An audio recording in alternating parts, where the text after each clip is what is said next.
li nga xam ne mooy gis-gis waxtaane si li nga xam ne rek mooy yóbbu dëkk bi kanam. The Constitution provides President can declare a state of emergency in two circumstances. Now I believe Gambia security is at risk for invasion. He has a right. Constitutional code, as it can last for 2 weeks.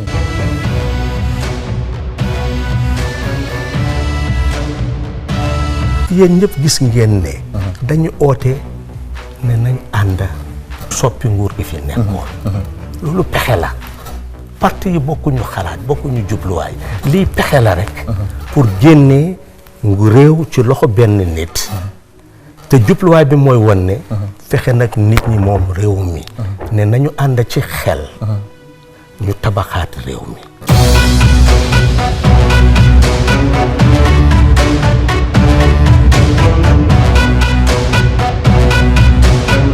You want to be humble and everything. Why you are not an ordinary minister in this cabinet? That's true, because you are head of the UDP.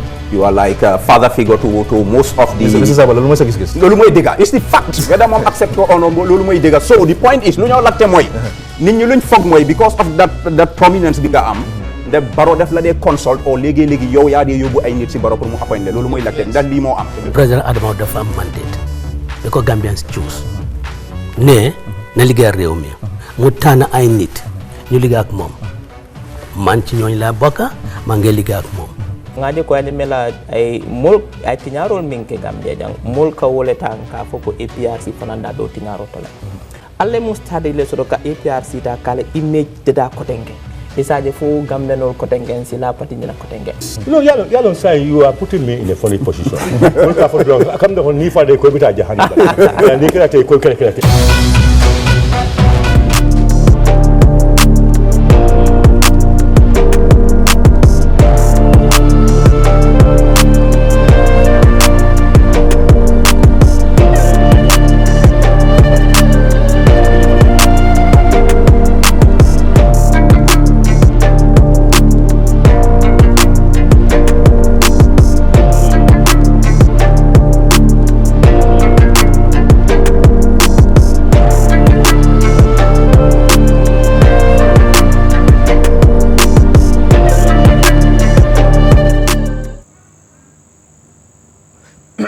ñu ngi leen dalal ci gis-gis bi gën ngeen ñoo gis bu baax a baax demoon break because of korité bi ñëw back pour indi leen gis-gis boo xam ne moom ngeen di yàgga di xaar ñu ngi fii Zion fu ñoo defee show bi ba den tey ñu ngi am guest boo xam ne Lamin Keysé di moom musta ñëw gis-gis tey la ñëw gis-gis jàkkaarloo ñun I think this is the first time or the second time sorry amoon nañ kebalang foofu na from NPP tey ñu ngi amaat keneen koo xam ne am na doole bu baax ci parti bi muy Lamin Keysé di mu ñëw pour jàkkaarloo ñun waxtaan ak ñun ci cabinet bu bees yi Adama Barrow tey ñu ngi am gan from America US Dabba Malik da ko suñ semestre bi ngeen jël daala yi from suuf ba si kaw Dabba mu ngi woon States for many months léegi mu ñëw back join ñu si gis-gis bi pour ñu continuer suñu waxtaan ñu doon def balaa moo dem America nee na Freda Gomez tam réeroon ñu ci wàllum politique la nekkoon maanaam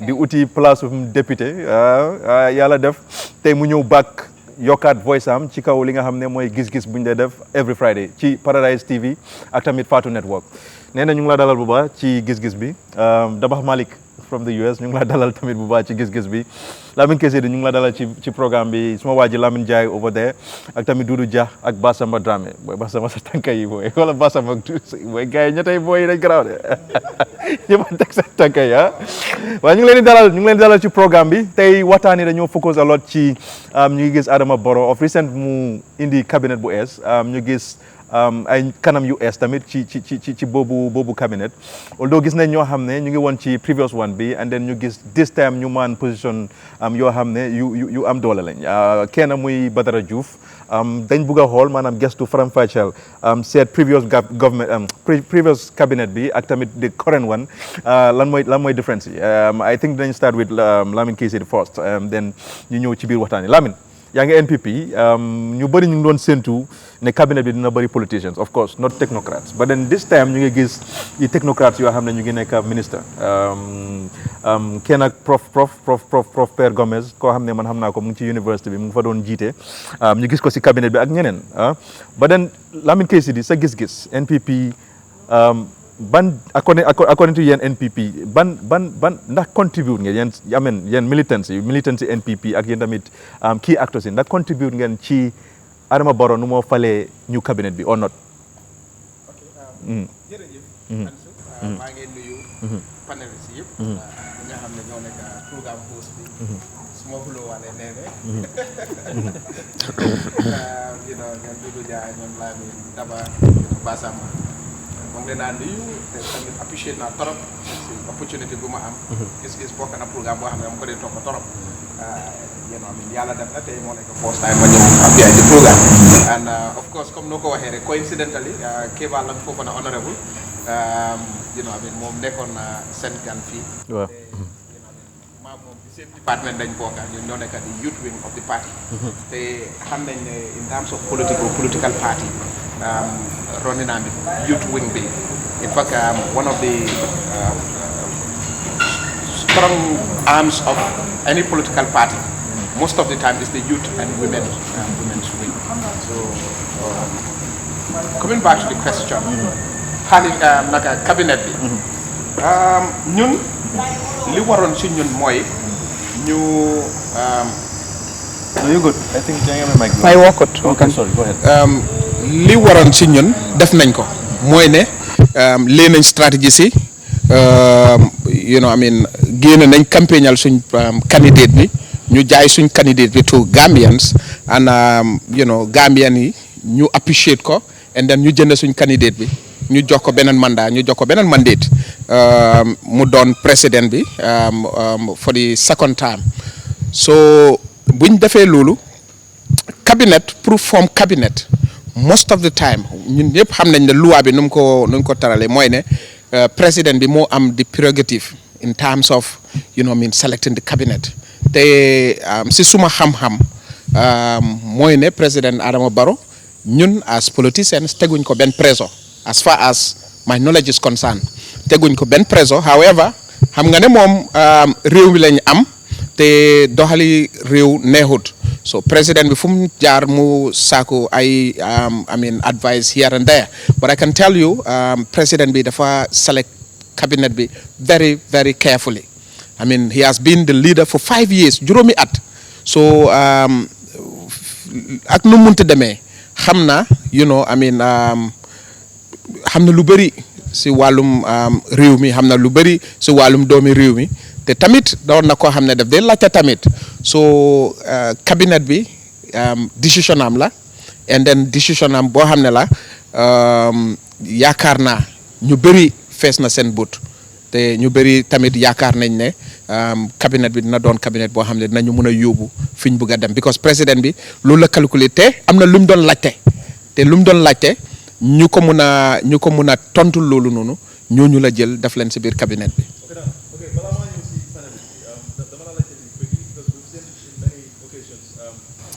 Ministers yi dañ day involve a lot in Gambian politics da nga gis gars yi di ànd ak président bi di campagne ak yooyu noonu ndax this time dinañ gis loolu Mouhamad. Well, cabinet moo nekk ministers yi. The ministers, by virtue of their appointment, they are politicians. You could hear that in the president's statement. Buñ doon swear waatloo ministers yi. wax na leen ne dëgga ñu ne cabinet ministers yi politicians lañ. mu ne waaye war ngeen a doon politicians yi nga xam ne da ngeen war a deliver. mooy ne liñ séntu si yéen war ngeen koo def. So the reality is that every cabinet member would absolutely root for your president ak nu mu demee because kooku noonu su nekkul president yow doo mën a nekk minister. So the obvious thing is that we're not gonna rule that out and I would expect them to really stand by the president even if he seeks for another mandate. Okay, of course, yes. ñu ngi leen di remind ne gis-gis bi nga nii seetaan ci Paradise TV ak Fatou Network soo leen xoolee food yoo leen fi gis nii mooy meat pie ak tamit coffee and everything Seydi Kane suma benn xarit bu nekk boori Sibek mu ngi fa amee restaurant bu cool mu ngeen fa di dem di ko support moom moo ñu providal food si nii and then coffee bi tamit ak tamit of course venue bi Zion ñoo ñu ko jox nee nañ start ak yow this time queen of Giss Giss nañ start ak yow nee demoon nga yaa ngi doon politique bu baax ci politique yu pass ci elections yu passé sorry legislative bi and then you've done well sa gis-gis nee na ci government yi Adama Barrow bi right now because yàggul rek maa ngi gis yaa ngi doon ŋaaña ne Adama Barrow cabinet am bi maanaam lu ñu doon séntu ci wàllum jigéen gisuñ ko fa but na nga jàngatee affaire yi first and then ñu ñëw si loolu. jërëjëf Ansu.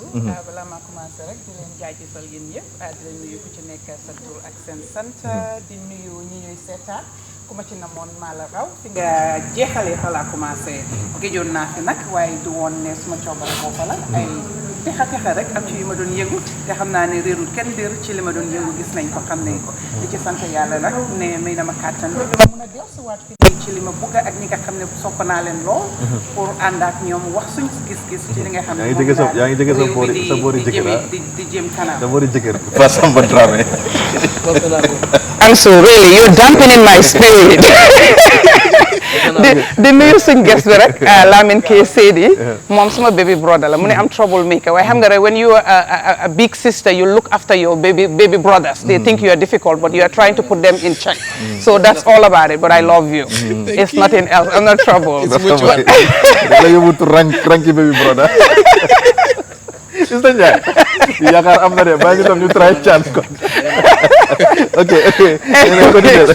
anyways so am namoon naa leen lool so ni nga ko waxee rek di am kontaan ak mbégte rek ne dëgg la finally yàggoon na xaar bi yàgg na ñëpp a ngi doon expect ne right after inauguration président bi dina name cabinet am bi defut comme he came up with a caretaker cabinet and after parliamentary elections he finally choose na cabinet am bi man bokkoon naa ci ñu wax ne that was a political move and if really it serves the interest the purpose why not but then there were so many debates whether it's legal it's not legal it's right it's not right that's besides the point we have moved on we have gone past that era so finally name na cabinet bi ni ko nit ñuy waxee is like okay it's full of technocrats it's not political or whatever and all that thing I see it in a different way they're political appointees and of course they're people and ni ko kii waxee rek all of them by virtue of their positions is political so you cannot say they're not political it's technocrat yes if you look at their experiences if you look at their career background if you look at their capabilities their competence yes they fit not all of them, let me be clear, most of them, they really fit the positions that they've been appointed or reappointed to, you understand? Before I don't wait a minute, Ansu Jack, you know Nene that will tell it like it is, but But you know what, I'm looking so glamorous today, I just want to be so nice and civil today, next Friday, then I wear the shell of Nene and sit the way I do. Opportunity bi laa am ma mun laa you do watch us but dama bëgg a tey nga jaar si wax ji ma mun a waxtaan ak yow ñu diisoo waaw so but quickly okay you want me to hit the nail on the head I will do right I'm gonna tell it like it is first I think the Sabali guy I would have chosen somebody else not him I think Ahmad Bah has not delivered anything in the past 5 years, so I would not have appointed Ahmad Bah again. Okay, wow. Sabali bi man duma ko doon jël because feel naa ne am na gën a fit pour nekk si Dr. Demba Sabali. Demba Sabali. Okay, what? Demba Sabali. Okay, whatever. Okay, so and Ahmad Bah tamit man su ma doon choose du ma doon jël Ahmad Bah because soo xoolee because Demba Sabali moom mu ngi nekk ministre first time Ahmad Bah nekkoon na fa juróomi at so basically da ngaa xool juróomi at yooyu lan la kooku def understand nga yan achievements lan la change yan yokkute la indi ci place ba mu nekkoon man su suma gis-gis mooy ne dara so man su ma doon choose du ma ko choose so moo tax ma ne am na ci ñoo xam ne dëgg elloon dañ ko te man su ma doon jël dinaa leen doon tànn waaye am na ci ñoo xam ne su ma doon tànn du ma leen doon tànn ida du ma leen doon tànn si njëlbeen bi du ma leen tànnaatin beneen mandat waaye overall niñ ko gisee yaakaar am na te ñun as doomi Gambia su yokkute amee ñun ñëpp pour ñun la su yàqute amee ñun ñëpp lay sonnal so suñ ñaan ak suñ bébét mooy ne ñiñ tànn ni ko gars yi waxee comme dégg nañ Diouf the vice president, you know, speech bim joxe, it was very, very reassuring. It has really restored hope. It has really, poor man, I feel, the sanctity that this new cabinet breed requires, I believe it's going to be there. But we still have a long way to go. Let's see how it's going to go. But just listening to him that they speak on behalf of colleagues mi, man amna yakar, te mang len di ñaanal ne li tax ñu tanalen comme ni nga ko waxe ñu def lolu nonu. Dega la amon na yu bari yo xamne mën nañ ci jangé ñu defaraat ko. So am nañ opportunity pour defar ko. Nañu quickly bala ma dem si Lamine. Si society jigéen yi because yang doon gis na yang doon wax lolu non ne jigéen yi this time taxuñ ko bari ci cabinet bi. Bari wuñ sax du taxuñ ko bari dañ bari wut. But then am na ñu fa nekk ñum Kinte and then Claudia Cole. But lu tax nga still di joy di ñaxtu ne dañ war a am jigéen in. Okay. I mean last legislature, the fifth legislature, gis nañ ne 5 nit rek fa nekkoon, right? Again, it was 3 elected and 2 nominated. And then we presented this constitutional amendment bill for the quota system, women bill or whatever. And then mu am ay jafe-jafe yuñ jànkuwanteel ba nga xam ne demu true. Even su demoon true sax ñun xamoon nañ ne nekkut ne daf doon apply be implemented pour parliamentary election biñ génn nii. waaye yaakaar dina doon am. ok so léegi suñ jógee ci loolu ñu gis ne loolu noonu yëpp miss nañ opportunities yooyu noonu. ñu amoon yaakaar ne ok parce que président bi ñoo lobby pour women quota bi moom nekkoon na koo xam ne sàkku woon nañ ci moom pour won ko ne lii mooy suñ bébét bugga nañ nga jàppale ñu. You know, pledge, mu joxe commitment ne I'm with you, I'll support you. So, and that was to talk to the people that are supporting him in cabinet nga xam ne when the bill comes, they will be considerate enough. But loolu passé na so yaakaar am ne ok comme que loolu jàllut then suñuy nominate dinañu bàyyi xel. ok ñu gis na nomination ñëw na nam ko defee woon rek 5 years prior. noonu la ko defee waa 2 women and 3 men. ok ñu ñëwaateen rek di gën a hopeful ne ok boobu it miss nañ opportunity boobu noonu léegi nañ xool cabinet ministers yi. xëy na boobu noonu buñ ci amut 50-50 sax maybe you know a 40% 60% thing that kind of thing. but at least gis li ci ëpp because last cabinet bi passé woon tamit gis nañ ñaata jigéen na fa nekkoon. you know baxewutoon 3-4 yooyu noonu xam nga. loolu taxut ñuy wax. so moo tax ñu amoon yaakaar ne bii dina gestuwaat ne ñii yàgg nañ di jooy lii nii yàgg nañ di ko xeex. comme que wax naa ne man it maa ngi ak ñoom dama leen bugg a jàppal ne dama leen bugg a dooleel dinaa ko def in action not pour wax ko rek. so ñu gisaat ne ok cabinet bi ñëw na ñooñu rek la ci tànnaateen. ok ñaar ñële ne la Claudia ak Kinte plus the new environment lady. you understand very great woman dynamic. kooku tamit koo xam ne la su ma doon tànn dinaa ko tànn. parce que xelam màcc na ci fànn googu noonu. waaye nga gis ñetta understand nga mu doon loo xam ne daf ñu jaaxal man suma maasi jaaxal na ma expectoon naa more from more. so moo tax may doon ne. you know li ma wax naan women empowerment moom. waaw comme loolu lu ko itteel la. pour man gisuma loolu noonu daf koy wax rek waaye nekkul di ko jëfee. ok now just mu gaaw rek. su doon dañ am 5 ministers yoo xam ne jigéen la ban impact la moo indi. Oh, great impact. I mean, women are great. Even with the three, okay. You know, with the three, you can still feel their presence. The thing is, it's not only about the jigen, neka jigen rek. Dafa neka ay jigenam. Because jigen bi tam war nga am man bi pas-pas bi. War nga fa neka pour xalaat ne jigen nga te ñi seet ci yow o ñi yaakaar ci yow sa moroomi jigen yi war nga leen fa nekkal ci lépp looy def. You have to leave that womanness in you. Waaye doo fa nekk pour sa boppa ak sa own interest. Parce que gis nañ ko. Man suma gis-gis vice président jigen la nekk na fa 5 years waaye nekkalu fa jigéen yi boppam la fa nekkal. So man pour man suma doon tànna du ma ko tànna parce que nekkalu ba fa gisuma suma boppa ci moom. So li may meen suñu ne jigéen dañu meen jigéen koo xam ne dañ fa nekka liggéey pour dëkk bi parce que jigéen ñee fi ëppa soo ku liggéey dëkk bi rek jigéen ñi nga liggéeyal.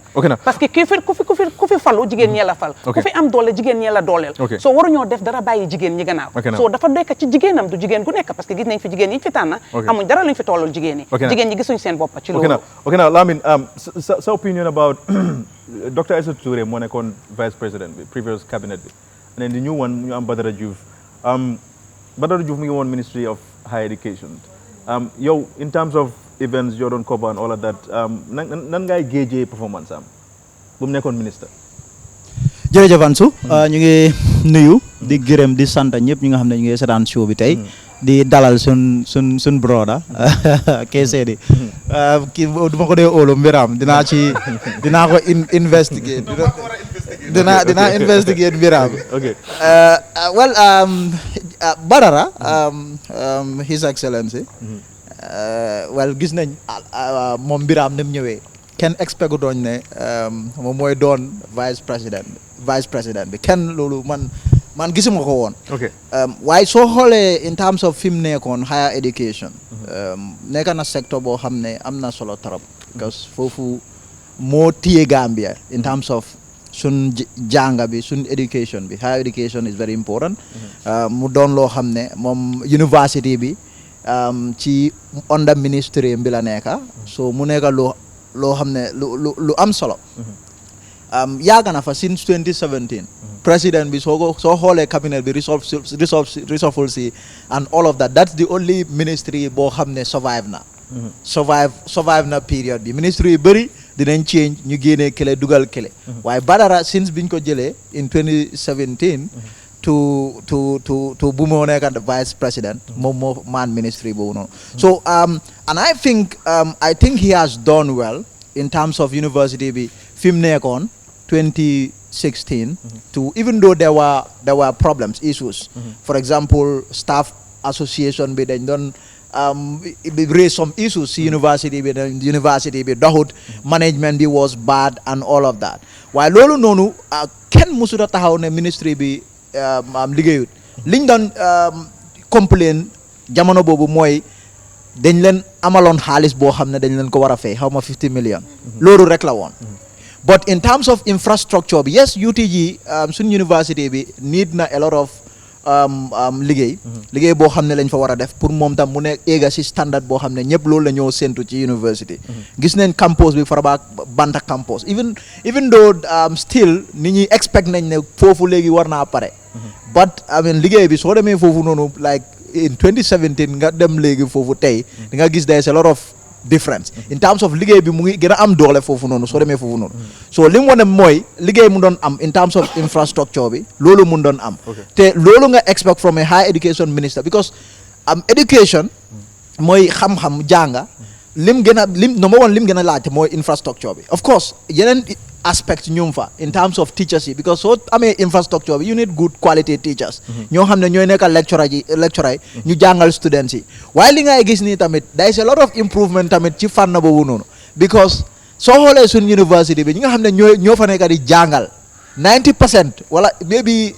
that's a little extravagant but 60% ñëpp products university leen ñoom ci boppam seen boppa ci university bi leen jànga ñoom Essa Ndiaye for example ñëpp fa leen jànga den ñoom ñooy jàngal xale yi foofu noonu léegi so loolu yëpp am na under Badara and this is a guy koo xam ne technocrate la kii dafa understand administration understand governance because since First Republic jamono Jawara kii mu ngi liggéey si government so kii nekk na loo koo xam ne among all the people ñi nga xam ne ñooy top officials yi si government moom bokk na ci ñoo xam ne am na experience bi am na competence bi tamit because competence dafa am solo trop am na competence bi mooy yëpp because nit ki liggéey suñ la ko joxee da nga war a mun liggéey bi da nga war a xam li ngay liggéey te kii nii tamit fiñ ko dénka sorry foofu lax gën a xam because he was a teacher before you know daf doon jàngale so higher education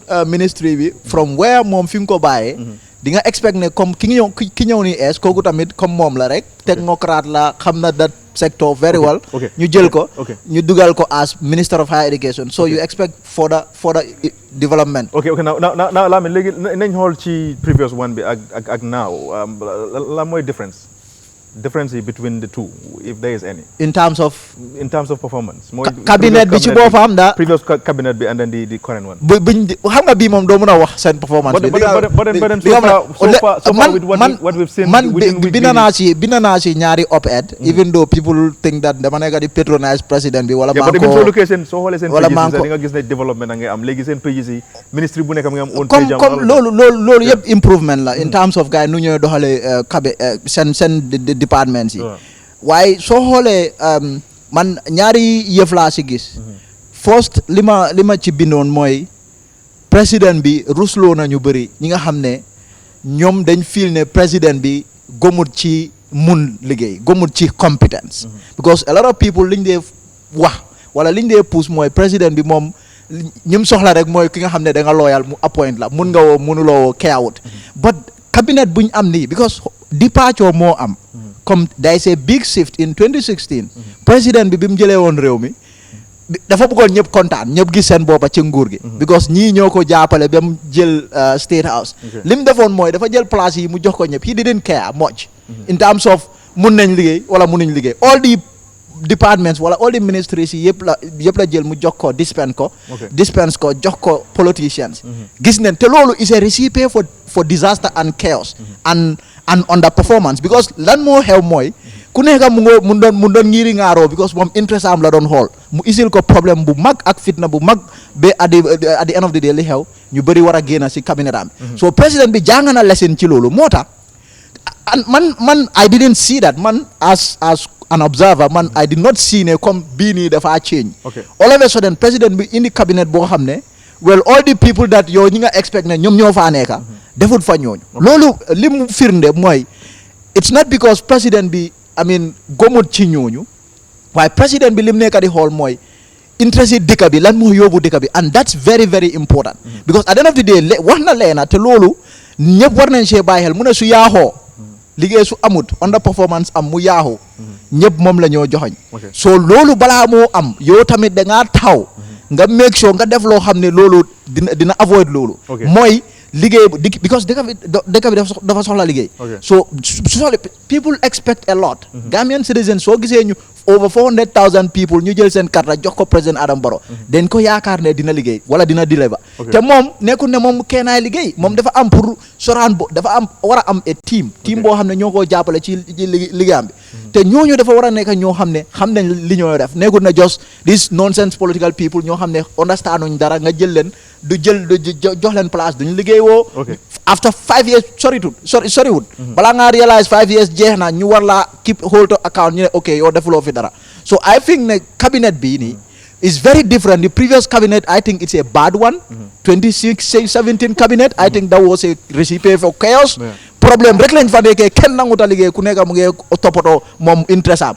waaye bii nii we expect this cabinet to be very different because président bi he has taken an uncompromising stance in terms of delivery te loolu dafa am solo for the first time président bi mu ngi wax ne ñëpp dañ dee wax ne man dama seeda du waxuma ne dinaa indi kaane wala dinaa indi jaxato te man gëm naa ne président bi dina indi jaxato te jaxato dafa war a ñëw because dëkk bi dafa war a move su ne because look for example waxuma gars yi war koo ragal am not saying ne dañ ko war a ragal waaye dañ war a respect seen boppa suñu leen joxee dénkee place ñu xam ne place bii nii liggéey moo ma tax a jóg dama am pour liggéey di nga gis ne soo liggéeyee dëkk bi dina move I mean the delivery dina am performance dina am dëkk bi dina am développement boo xam ne boobu leen soxla te nit ñi I mean at least at the end of the day nit ñi dinañ xam ne ok président bi promise nañu di def na ko Lamine Basamba suma question bi lu ma la laajte mooy vice president bi Badara Diouf sa opinion of course as a political scientist, you know, because you studied political science. One of the best universities. Yeah, of course. What? Sciences Po. Yeah, it's a very good university. But then now, Basamba, so opinion, you danga Japan President Adama Barrow dafa pick Badara Diouf because of dafa competent, mu gëm ne kii mun naa yóbbu liggéey bi, or dafa ko pick because dafa xam ne Badara amul interest in politics. Ban la ci ñaari? Which one? Jërëjëf Ansu maa ngi nuyu suma brother Amin Kesede maa ngi nuyu suñ first lady bi welcome back maa ngi nuyu suma American bi cameraman bi génne daala bi suma Louis Vuitton bi fii nii champion maa ngi nuyu suma brother Doudou ak Lamine Ansu ku ne président Adama Barrow nekkul di understand governance da nga nax sa boppa full time da nga nax sa boppa gis nga vice president bi most of the problems Adama Barrow mu ko am vice president boo fa nekkoon the previous one defut dara mënut liggéeyam mënut communication te fu mu dem dafa def blunda te loolu moo doon lor Adama Barrow most of the time because people look at your entourage they look at your immediate assistant suñ la gisee even if they know that you can't deliver they look at the person that is next to you and then most of the time daf doon blunder political rallies la dafa blunder soo demee liggéey foofu noonu sax dafa siisu si liggéey understand nga ñu bari dañ doon président bi am na report am te jël na time am waited for the right time. Comme la mi nu ko waxee. Loolu political patronage la woon na dañ doon delloo jukkal ñu jox ku nekk place. Time boobu bu Yaya Jammeh bu fi doon génn ku nekk wone ne moom dafa am political party wala dafa bëgg a taxaw fekk bëggu ñoo taxaw sax. Si lañ ko jël because moom xam nga ñu def ko fa. But da ngaa gis ne moom lu bëri loo xam ne ñu ngi ko doon blame président bi moom moo ko mënut moom moo defut liggéeyam. This parti lu ko yow agree with me of course even yow wax nga loolu ne jigéen ñi sax represent jigéen yi. And many a times su demee si public bi daf day rusloo président bi. te président bi da nga ko day gis si moom ne loolu neexu ko. Barrow is a technocrat.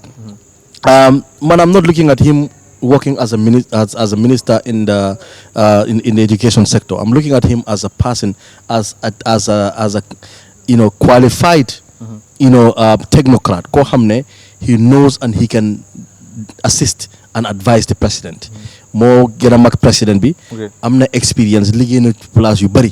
man experience boobu lay xooluma fan la jógee. So yow nekkuloo di gis Badara at some point mu probably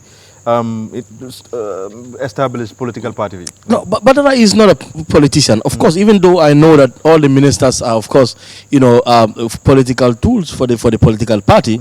But at the end of the day, you see that the president is not choosing based on can I replace or nakala more sustain NPP. No, he's looking at can I japale si liggéey bi. Man, I see this president as looking at his mandate for now. Lu nekk si mandate bi mooy naka lay deliver. Ak ñu nekk suma boor ndax liggéeykat lañ. da duñ liggéeykat. The president that's what he's looking at. So the president dafa bëgga mu continue si partim wala mu taxawal partim. daf doon taxawal koo xam ne dafa am interest si politique mu def ko vice president am. wala mu indi koo xam ne am na interest si politics. But the president look at somebody koo xam ne ñun ñëpp d'accord nañ ci ne Badara he knows his stuff. He's very exposed. He's very qualified. Te xam na liggéeyam. So moo tax président bi taana ko. Because lu ma la wax nii. It's not a joke. The vice president. ku fa nekkoon. tax na lu bari. président bi lu bari ñu ngi koo saagee faulty vice president. Okay. Now, nañ ñëw quickly. Léegi Basamba soo xoolee cabinet bi. There are certain ministers yoo xam ne the likes of Ibrahima Silla suma former boss. mu ngi nekk minister of works and then we know clearly ne kii amul knowledge about works and then ñu ngi am ñeneen ministers yoo xam ne ñu ngi seen biir ñoo xam ne ñu ngi si ministries yoo xam ne amuñ di know how pour war a run ministries yooyu noonu but lan mooy sa opinion about that is it ne dañoo gis replica of Jammeh lu mu doon def for example there was a time ñu gis certain ministers yoo xam ne dañ leen appoint def leen minister of health fekk amuñ sax knowledge about that area. Yes. I don't think so. I think these ministers are just a representation of leadership. They are there to show that they have the leadership skills. They can manage an entity or people.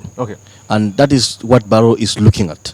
If you look at Mr. Silla, for instance, he managed to position himself in a way bohamne one and he is a leader. So President Bilola Nekadi said experience. Mota President Bidamna sa denka ko benen ministry because one na president bi mom amna a leadership qualities yo xamne president bi lola nekk di set and that is for many of the ministers. Like I would not agree with ne Hamad Ba performut wala ki performut president bi lu mo xol moy when you look at ñaari yif ñoo fi nekk in this cabinet in every cabinet you look at your political interest you look at also performance.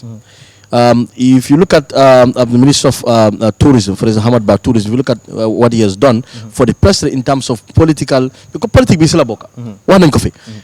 Moom the only minister koo xam ne wane na président bi ne support na ko te deliver na liggéey na in terms of lim ko defaral si campagne bi in terms of lim deliver si legislative election bi understand nga winan la ko foo jox na ko loo xam ne am na solo jox na président bi kinda like a majority in the parliament so lolo is another performance boo xam ne president bi look at that but this president has not looked at that as the overall scaling how to call it benchmark. Thank you very much, my brother. Mu ngi dafa xool lu bari da nga gis ne component bi ministry bi component bi am na fa technocrats am na ñoo xam ne leaders lañ am na ñoo xam ne tam politicien lañ ne loolu lañ mun ñun ñoo xam nañ ne Hamad Bah politicien la olo sanga te Hamad Bah wane na ne leader la in many different occasions Hamad Bah fii la nekkoon balaa time Yaya Jammeh lu nekkat def nañ ko fi taxaw na mu nekk en opposition boo xam ne wane na ko gis nga Ansu xaw ma ndax bàyyi nga xel leena gis nga balaa élection bi ñaata political leaders ñoo ñëw ñu join président bi dem si State House ne dañ ko support parti ñu bari join nañ ko ana leen si lifin bi cabinet bi da nga gis gaay si cabinet bi dama laa laajte déedéet you know why because président bi mistake boobu dafa happen noonu te loolu lu faulty président bi ok now Basamba balaa maa dem si Dudu Musa Dramé mu ngi woon lands and then dégg nañ problems yu bëri around that area now ñu shift ko to area boo xam ne in most cases Chinese yi suñu amee problème in fact duñ ko dee handle si court si de but dañ ko dee just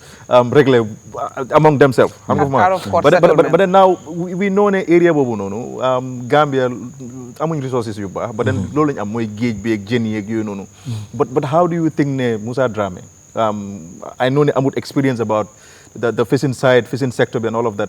Naka la mune handle this? So I think one of the reasons why the president deploy Musa Dramé to Minister of Fisheries because there are so many issues. Okay. Complaints you have received nako from Ministry Bumneka. But also the same ministry for more them for more gonna problem. Fumo joge. Okay. But let's be fair to Mr. Dramé. Looking at the lands ministry, man for the first time ñu wax af problème Musa Dramé mooy allocation buñ dégga. Okay. Before that ñun musu ñoo toog fii ne Musa Dramé nii ne Musa Dramé neli te allocation boobu noonu ministre bi ñëw na fi justify na ko. But I also think ne ministry yëpp am issues. Okay. Ministry yëpp am nañ issues te issues yoo noonu dañ ko day waxtaanee every week in week out. Nee dafa am lu bëgg a wax. Week in week out. You know. Okay. So week in week out. So that's the issue. And if you look at what Musa Dramé has done, si ministry in terms of liggéey, Minister of Lands, ñu ngi right now is the only ministry boo xam ne mu ngi ñëw present or pour yóbbu to the parliament land reforms yoo xam ne def na ko te loo xam ne la ñun ñëpp ñoo seen njëriñ people are not talking about that loolu reform boobu noonu it took time it took a lot of expertise to develop that okay I've not seen any other ministry boo xam ne develop nañ leen strategy boobu noonu so if the president took same guy and transfer him so in the president bi dafa am belief ne Musa Dramé can change the problems in the fishery ministry as well. I know, right? Okay, now, Dudu, say hello, say Americana like you, say we think more construct. At some point in time, Basamba was too boring for that. I was to America and you go for Star FM from Star FM. No, at some point in time, Basamba was really not saying anything, and Daba was not getting it. So now, so let me say the man knows you, but then Dudu, yow yangi won a guy ci politique bi to some extent gisuñ ci cabinet bi ministre boo xam ne mu ngi jógee APRC we know ne speaker bi moom APRC la. waaye ñu dafa rëy Ansu. but now yeah of course it is. xam nañ ne moom APRC luñ am kenn amu ko yow tamit nag. non ñooñu ko ñii luñ leen joxate dafa tuuru. non ba def bari na ay yow it nag. non ba Dudu loo leen liggéey APRC loo leen liggéey in terms of NPP partners yu gaay am I know nekk one of key partners yi mooy APRC Basamba sorry one of the key partners yi mooy APRC ndax ya ngeen doon séentu Dudu cabinet minister APRC. jërëjëf Aftu nuyu suma naataango yi di dalal suñ gan Lamin K Seydi am nañ mbégte lool tey mu nekk suñ biir nit la koo xam ne li dox ci réew mi fii du ma wax ne xam na ko waaye bokk na ci loolu bëgg naa ko dégëral di santa Daba ko bëgg a gërëm bu baax ci last interview bu mu def ak Star FM man li ma ci am ci nit ñi ñu ma ko yónnee ak ma dégloo wax bi dama si jàngee lu bari te Gambien su bari dañ ko apprécier so ñu ngi ko ñaax si loolu di ko gën a encourage bu baax a baax ñëw si li nga laaj APRC as a political party su fekkee dinaa ñëw ci yow su dee nit ñi dafa am lu ma la dencal moo tax waaw naa ci ñëw su fekkee nit ñi dañ ma dee toppa bu baax di ma déglu depuis ci njëlbeen bu ñu defee alliance bi wax nañ ñu luñ see séntu ñu ne ñun séntuwuñ ci dara dañ bëgg a jàppale président ñu liggéey réew mi yàgg nañ di ma laaj waxi place ma ne place séntu luñ lu bari ci cabinet bi su benn wala ñaar su baree ba bari parce que du ñun kenn te réew mi réew yi ñëpp la parti yi bari nañ loolu yàgg naa ko wax ñeneen ñi dañ jàppoon ndax kii dafa waxantu rek xëy na am na luñ nangutoo si ron loo xam ne bëgguñ nit ñi xam ko te yàgg nañoo wax ne suñ MOU bi nekkut yi fi place because su doon yi fi place lañ am agreement kon temps bi di nga gis APR si génn di wax dañ ñu jàmfaa dañ ñu bitiree lii lañ waroon a am amuñ ko waaye loolu yëpp waxuñ ko te wax naa ne ñun suñ téere réew constitution bi moo féetee ñëpp kaw lépp a nangutoo luñ am ci diggante parti ak parti mënut a fés nekk ci boppi réew mi loolu suñ diggante la suñ ci d'accord sax te loi bi waxu ko loolu duñ ko mën a puus ne dañ koo dooleel kon dafa mel ni ñun luñ doon wax démba bu président bi sampee cabinet am loolu ñëw na feeñ te kenn déggut coow bu jógee si APRC lu dut ñeena ci parti bi du ma wax ñeena sax ñu bari luñ gis mooy suy benn place sax dañ ko waroon a jox APRC waaye pour wax la dëgg ibil nañ ñu bunta wax nañ ko fi am nañ speaker and the minister for energy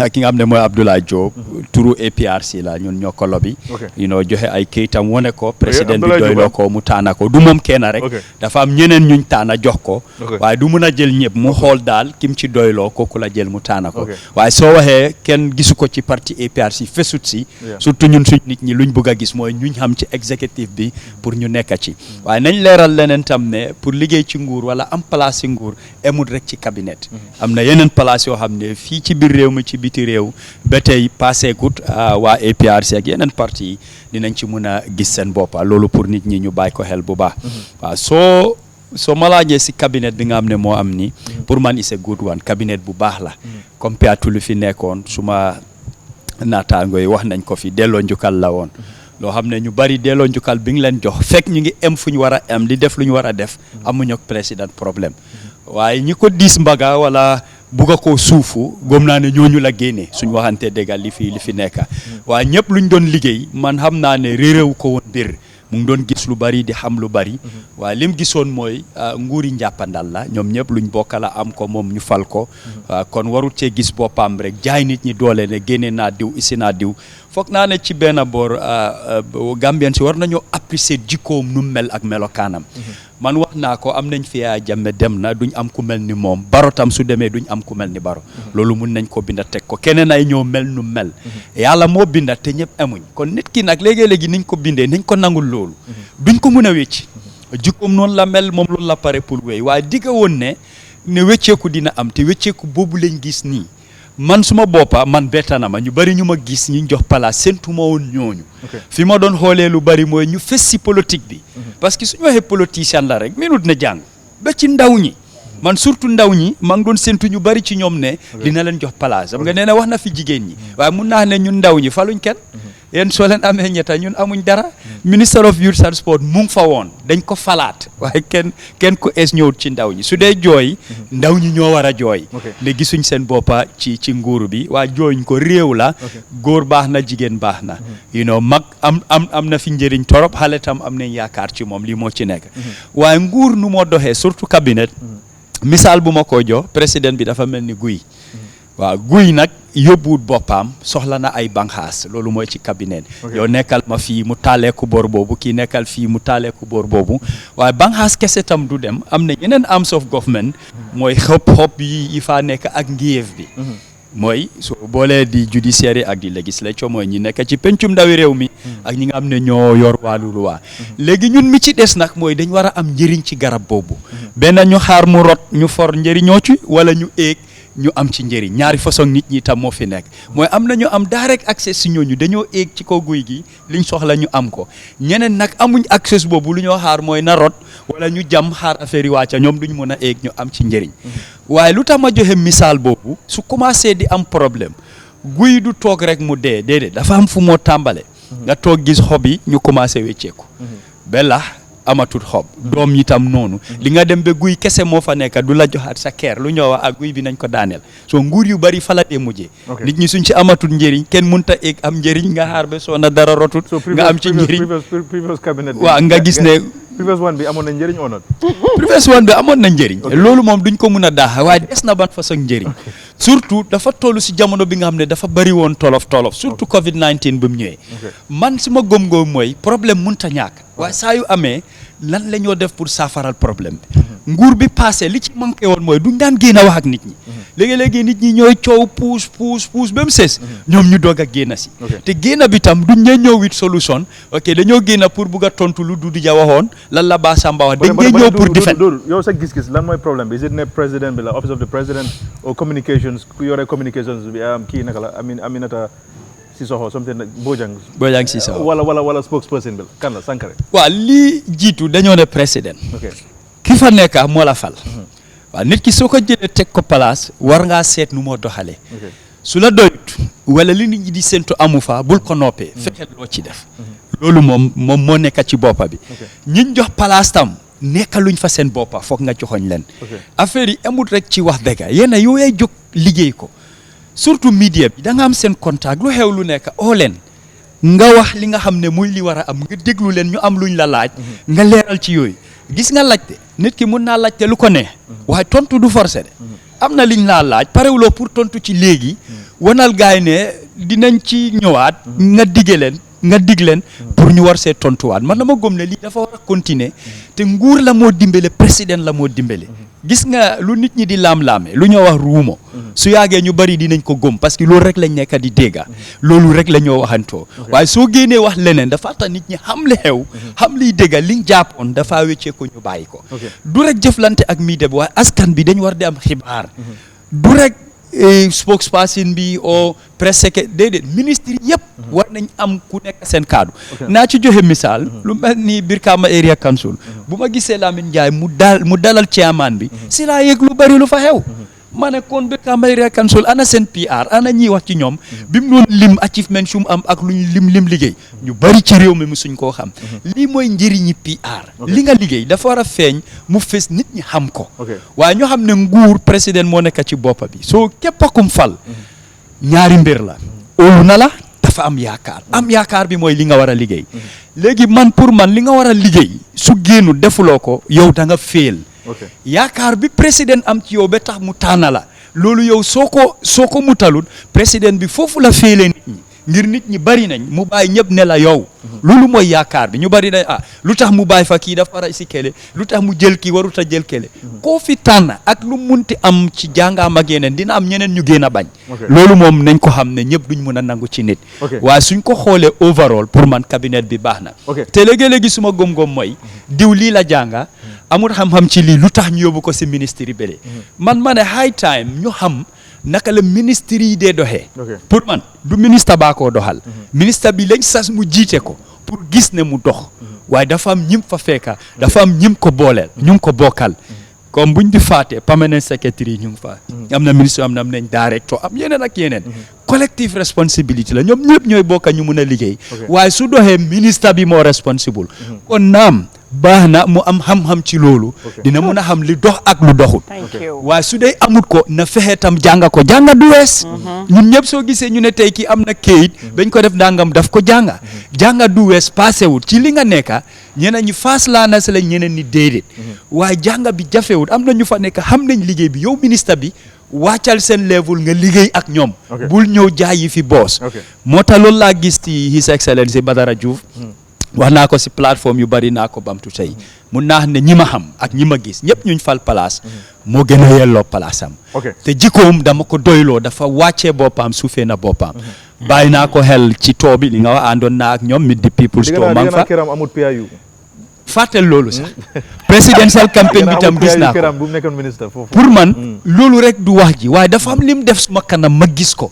li nga xam ne musuma koo gis ci réew mi fii mu xew mooy inauguration of the National Assembly ñiñ fal ci néegi député yi biñ ñëwoon di leen jox seen mandarga pour ñëpp xàmmee leen ak li luwaa wax ñu def ko ñu nekk fa dafa leeta ñëw li tax mu tardé ñeneen lu ñëw lu tax teelu ta ñëw nit daf dee am nganta li tax moom moo ko mun a wax te laajtewu ma ko waaye bu mu ñëwee mu gis ne toogu yi fees na taxaw na sax di xool pour ku ko dalal ak wala ñu may ko mu toog gisut kenn dafa toog ci kapet bi si suuf man ci gannaaw laa toogoon bu ma gisee loolu daf ma yéem time boobu la am ku jóg mu ne ko déedéet doo mun a toog fii mu teg ko ci toogu yi fi nga xam ne foofu la parliamentarian si day toog parce que du dee fees am na space loolu man daf ma hit hard lu ma laal la ma gis ne kii wàccee boppam ak makaamam fu mu toll ministre la woon jamono boobu ba war a toog si suuf buggu taggeteen kenn ak toog si suuf tam sonnalu ko loolu daf ma yéem man okay but Daba so opinion about cabinet bi ndax gis nga let's say diversity ci cabinet ndox bi daf ko isiwaale America ndox bi gis naa ko mu ngi ko naan de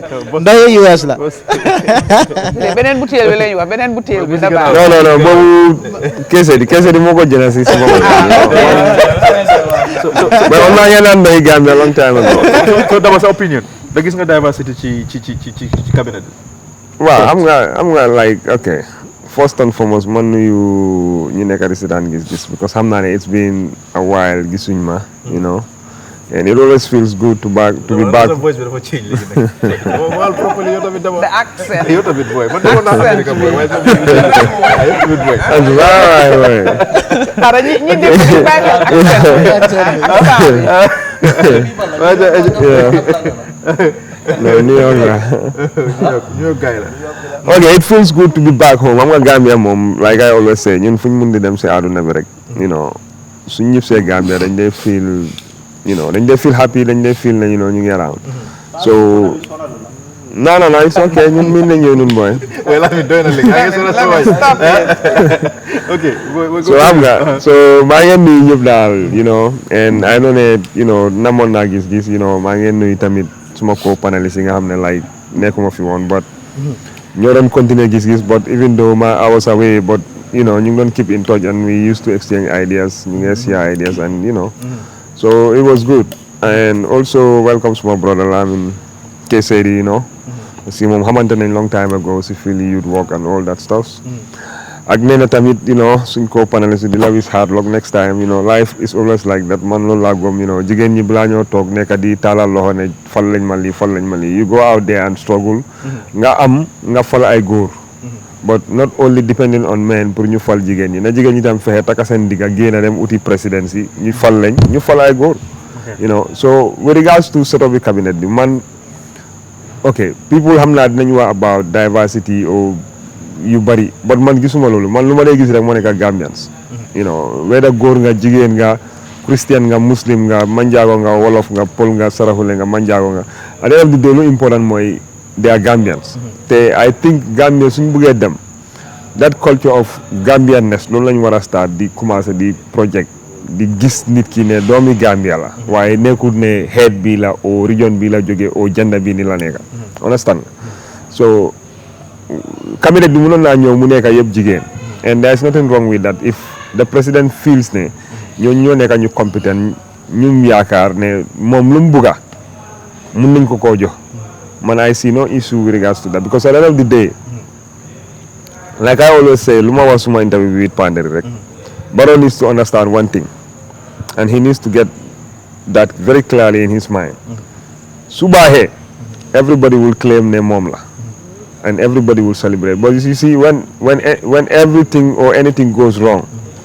they point to the president because this is experience with coalition 2016.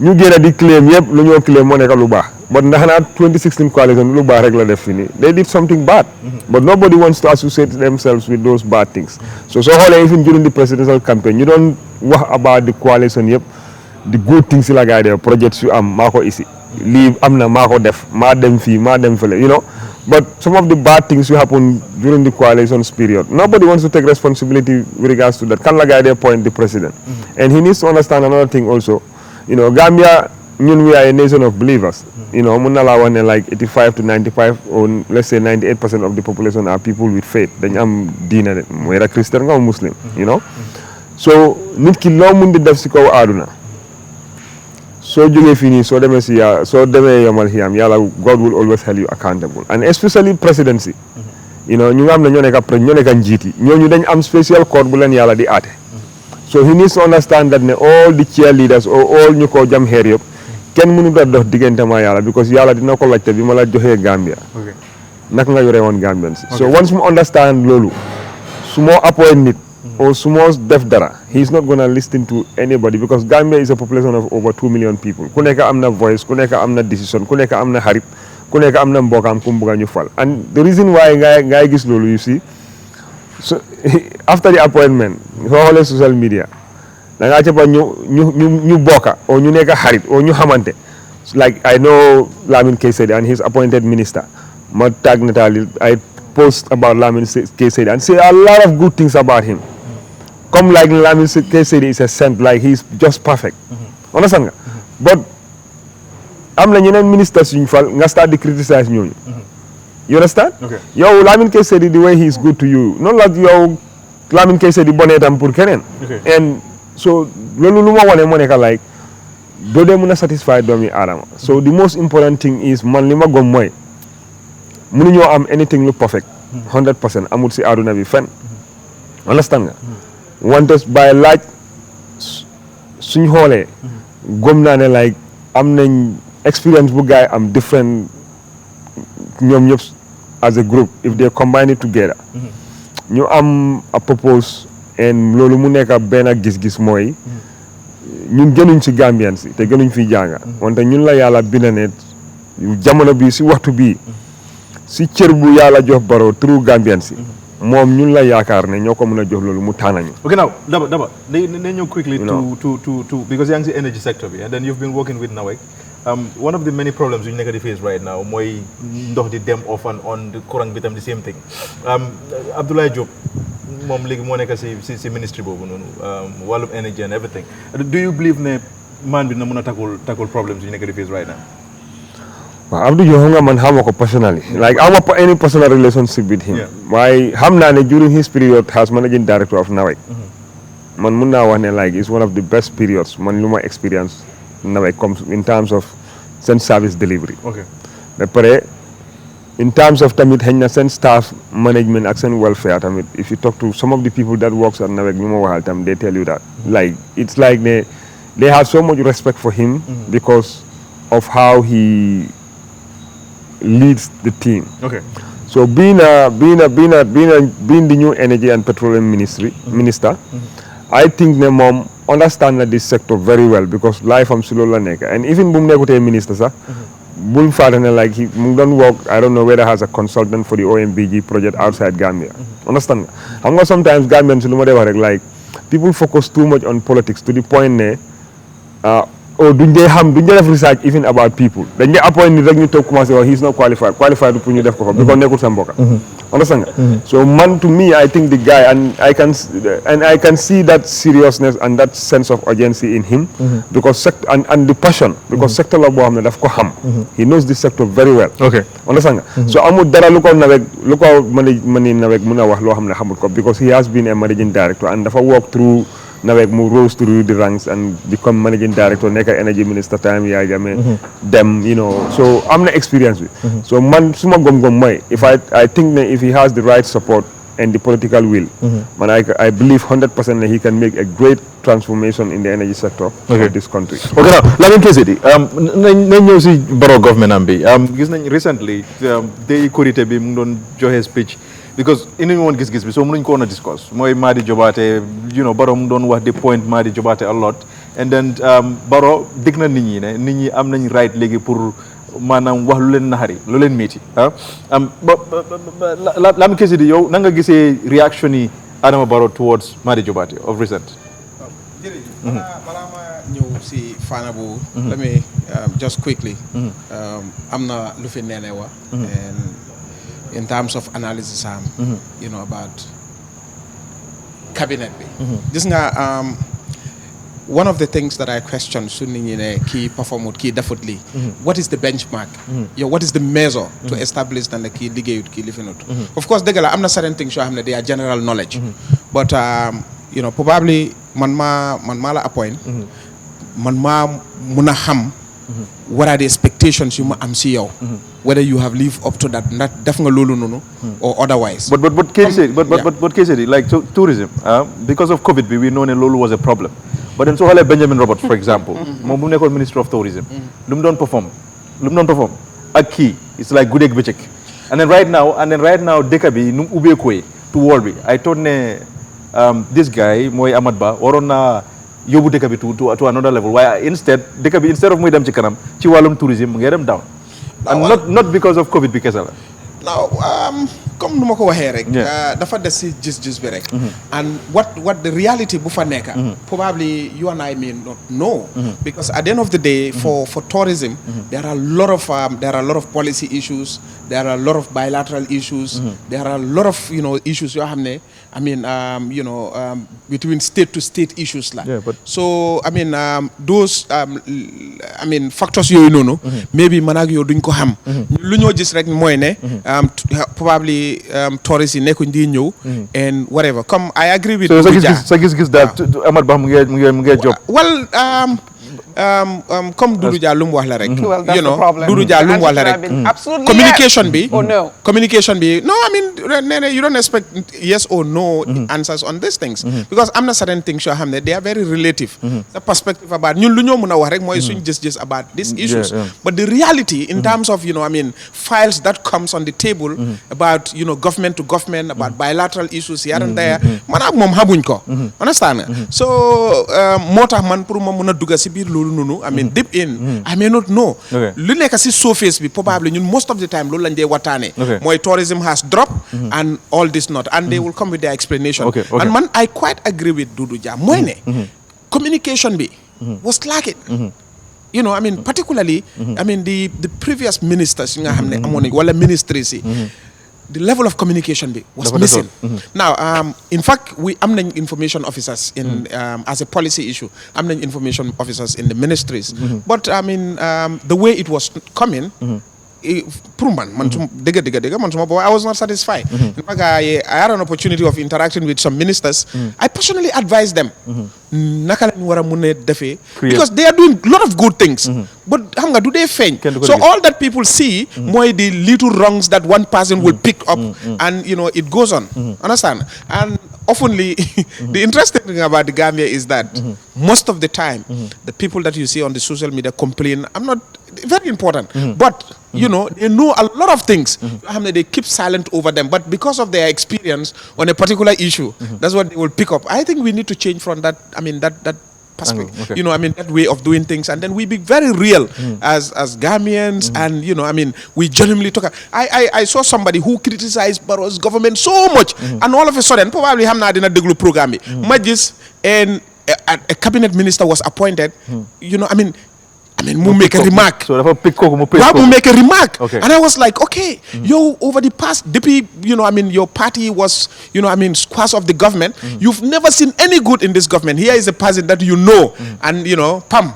It was like, it was an okay for the person. So you see how, ungenuine in terms of, our reasoning. And in terms of gender representation.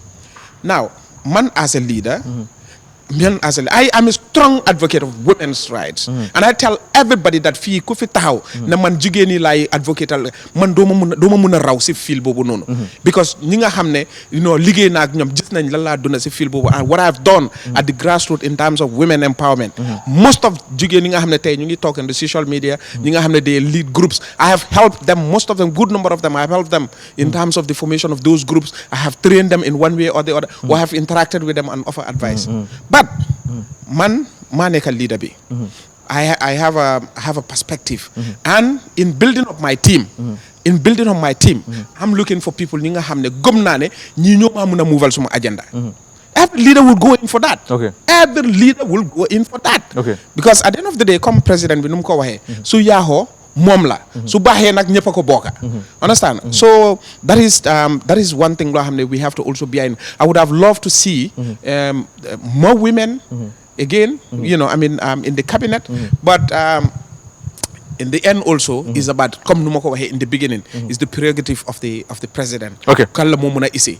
Balaa maa ñëw sa tontu nga baalal ma rek. Waaw maa ngi jégalu rek, because am na certain things about the cabinet, for example. There is this notion that NPP, I told you Barrow will disappoint you people are not appointed leen si cabinet bi.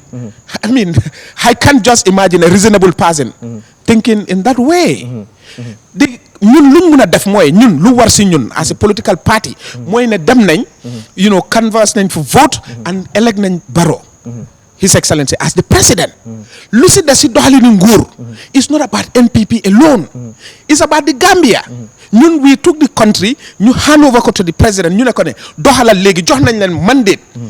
ñun loolu la ñu mën a def jox nañ ko mandate bi léegi naka la réew mi di doxee Senji suñ jëlee NPP rek ñu jël leen teg leen si ay place fooguma ne loolu dina doon loo xam ne is reasonable liñ soxla mooy képp ki nga xam ne appoint nañ ko si nguur bi si government bi mooy ñoo xam ne doomi réew lañ te am nañ a role to play in the running of the country.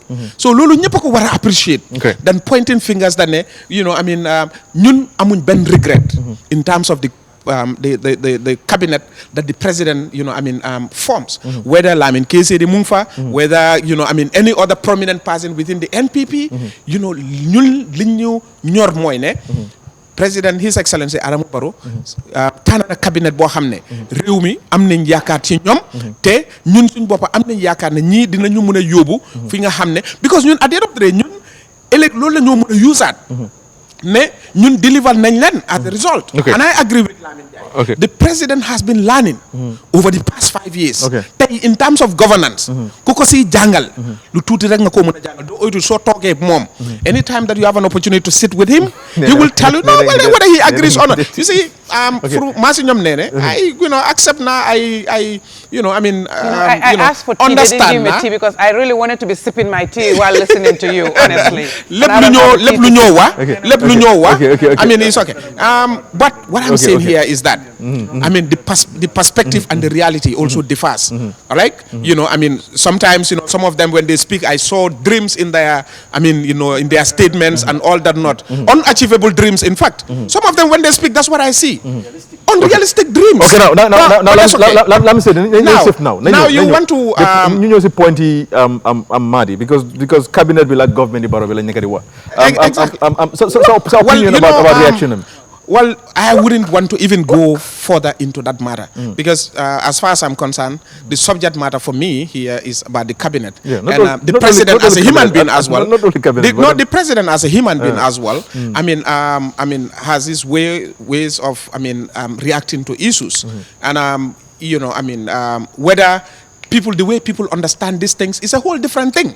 It's a whole different thing. But what I want to state here is that every citizen has to be genuine enough to see good and otherwise in what people do.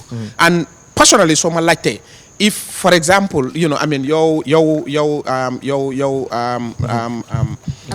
Ansu do not see any good in what I do. I mean, what do you expect? Well, the president's reaction is as an individual, as the president. I mean, that's how he reacts to the situation. How people perceive that is a whole different thing. The context, probably, unless he explains further, what the context is. But he has spoken. But for example, I'm not just going straight to Madi Jobate because Nekolo mentioned name. But Madi. Do you probably want the good side of President Bilum Nekadef or not? No, in fact, I don't want to make Madi a subject. Please, if you permit me, I think we have national issues to deal with. Yeah, but Madi is not my problem, and it will never be my problem. No. Subject B is not Madi. But subject B mo nekane. Then am government bo hamne president bi dafa dik askan wi ne am ngeen right pour ngeen wax. Criticize. No, but people are criticizing him. No, people are criticizing him. I mean, why this issue? I mean, over the past 5 years, what will be your rating of freedom of speech in this country? Freedom of the press? I'm just asking you. No, I know you are not totally don't answer press. You cannot. No. I'm telling you, in terms of His Excellency's performance, Adama Barrow's performance. In terms of I'm talking about Adama Barrow. Okay. In terms of his performance in the area of ensuring freedom of speech and freedom of the press, what will be your rating? No, overall, if you ask me, he has performed 80 or 90% in terms of giving the space. This space is created. Okay. The media has been empowered, and we have never seen a reaction to that effect. In fact, for media houses that have been going, I mean, licenses have been issued, radio stations have been, on. Expansion. In fact, for some of them, who in one way or the other, I remember at one point the Minister of Information, or the Minister of Information reacted to one of the media houses that led to, temporal closure of this. And in the end, we have seen again what it was. And let me tell you one thing: no government will get it all correct. Okay, now, Lamin, didn't you back to you? But then it's an opinion about Barrow speech during cabinet Bugay don't meeting. Don't mention a lot about nakala guy did for make sure. And so you see, I'm sorry. No. If you had asked me, about my opinion about the president's speech, and the reason why I did not come directly was one element of that. No, did I know silol. Bulwari, did I know silol? Them are drown after when you silol. But then president we not mention about corruption and then mention the teamwork, actimate, guy make sure guy deliver to Gambian people. But then this new cabinet with Badara Diouf lu bari lu nit ñi nekk di wax ci mom ndax corruption for example dina wara amat and then su amé ndax gis nañ ne government bi for example Adama Barrow dina jël nit tëj ko as in comme yaa jame nu mu doon def na loi bi waxal ne loi bi but then through loi bi loi bi moy tëj so yaa constaté ce speech Barrow bi remember ngeen waaw bala julli bi sax mu ngi joxe woon a statement and the security or before before okay it was right after parliamentary election see. Okay. Salam deliver a statement. Am I right? Right after election see. Wow, Salam deliver a statement. For man, that was a good speech, and it was he spoke like a leader. Mind you, Purman, Barrow has reneged so much. So okay, unless he acts, I don't believe anything he says. Do it, let me see. You understand? I know fool. So right now, to speak, we listening to it, he spoke like a leader. Then right after that, understand nga, and then mu ñew julibi. That's a tradition bo xamne man I think it's not fit for purpose. It needs to be scrapped, honestly. Because gathering those people, all they talk is political, praise singing. It's Julie, yangi or 30 days or 29 days. Pour ne yow da nga balu sa bakar jégalu ci Yalla. All you need to talk about on that day after Julie is about unifying, it's about coming together, it's about togetherness, it's about peace. You know what it's not anything. It's about wahante diga. Exactly. Honest and truthful. Okay, being honest and being truthful, because yangi joge chi or. Okay. You know what I mean? Okay. And what is about or being is submitting yourself to God. Understand? As you are nothing, God is the supreme being. That's the essence of the meeting. So sorry? No, basa the auto meeting. Basa mu continue. Lolo moy lolo mo tax ñu auto meeting bi. Nga dañ ko wara scrap. Continue. Basa. Non, mu mëna dañ ko wara scrap. Lolo mo tax ñu auto meeting bi. And that's why I say but you say you're contradicting yourself. You're contradicting yourself.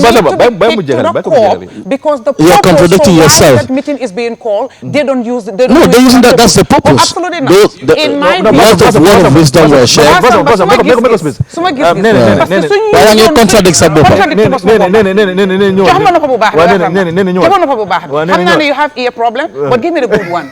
Maybe you will hear. Why su nekkee ne loolu sax li tax ñuy oote gathering boobu noonu li ma fi lim yëpp su dee ne loolu lañ fay def understand nga because time Jammeh depuis time Jammeh du loolu lañ fay def da nga gis imam boo xam ne mu ngi juute julli nga dem toog si kanami Yaay Jammeh nga ak laaj benn nene bu ndaw ana sa diine ana sa gom-gom Yaay Jammeh du yàlla du yonente bi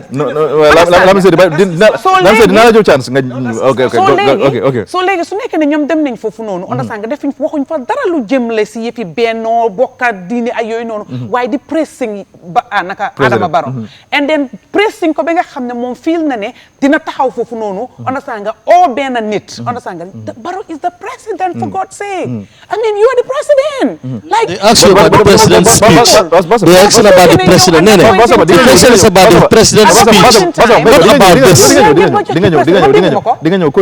the question is about the president's speech why are you talking about the other speech mooy the president nga taxaw foofu noonu non lattewuñ la loolu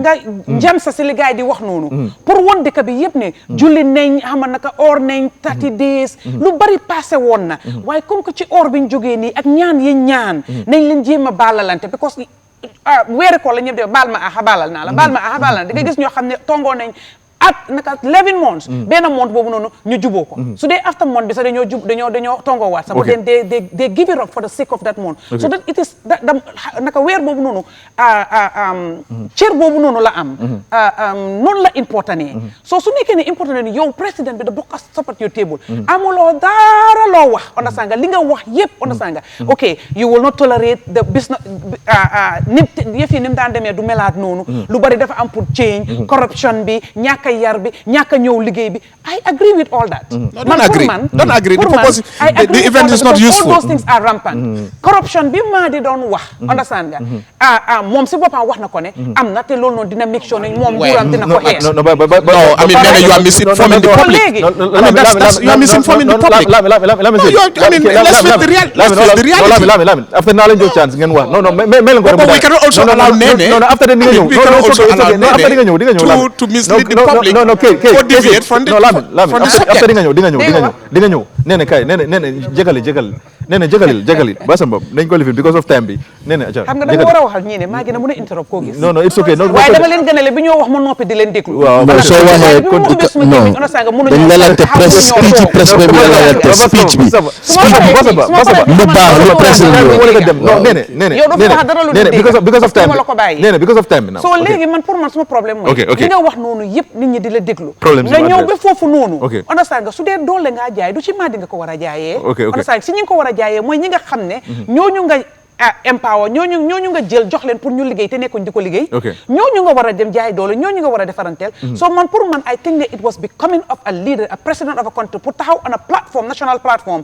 pour and then di naka ñu ko olof de di tekku doomi réew boo xam ne lu baax rek la fi gis man suma gis-gis lu baax rek la fi def lu baax la fi jëflanteel te li muy def li muy wax moo tax yow nga toog fi nga toog moo tax yow fi nga nekk fa pour man dama foog ne loolu dafa drop the ball too low that was pit bottom low pour man suma gis-gis faale woon nag lu ko keneen gisee parce que ñi ko pressing am na ñoo xam ne bëgguñoo gis dara lu mu def lu mu baax li mu def rek baax na man du ma ko soog nit boobu noonu so man li ma wax mooy ne loolu sax su doon ne moom tollu na ko foofu noonu understand nga parce que maa di allegation maa di ak naka Moussa Dramé ñoo am xëccante and why should the president be fighting Moussa Dramé's fight on a Eid day understand nga julli day when all those leaders are sitting there pour man I think that it was not right and that's what we need to call it for you could have said it on another day lu ta address loko prior to the Eid when I think that the day was wrong you know the gathering was wrong the place was wrong the person who addressed it was wrong it was tactful it was tasteless it was careless it was remorseless I'm glad that's your Giss Giss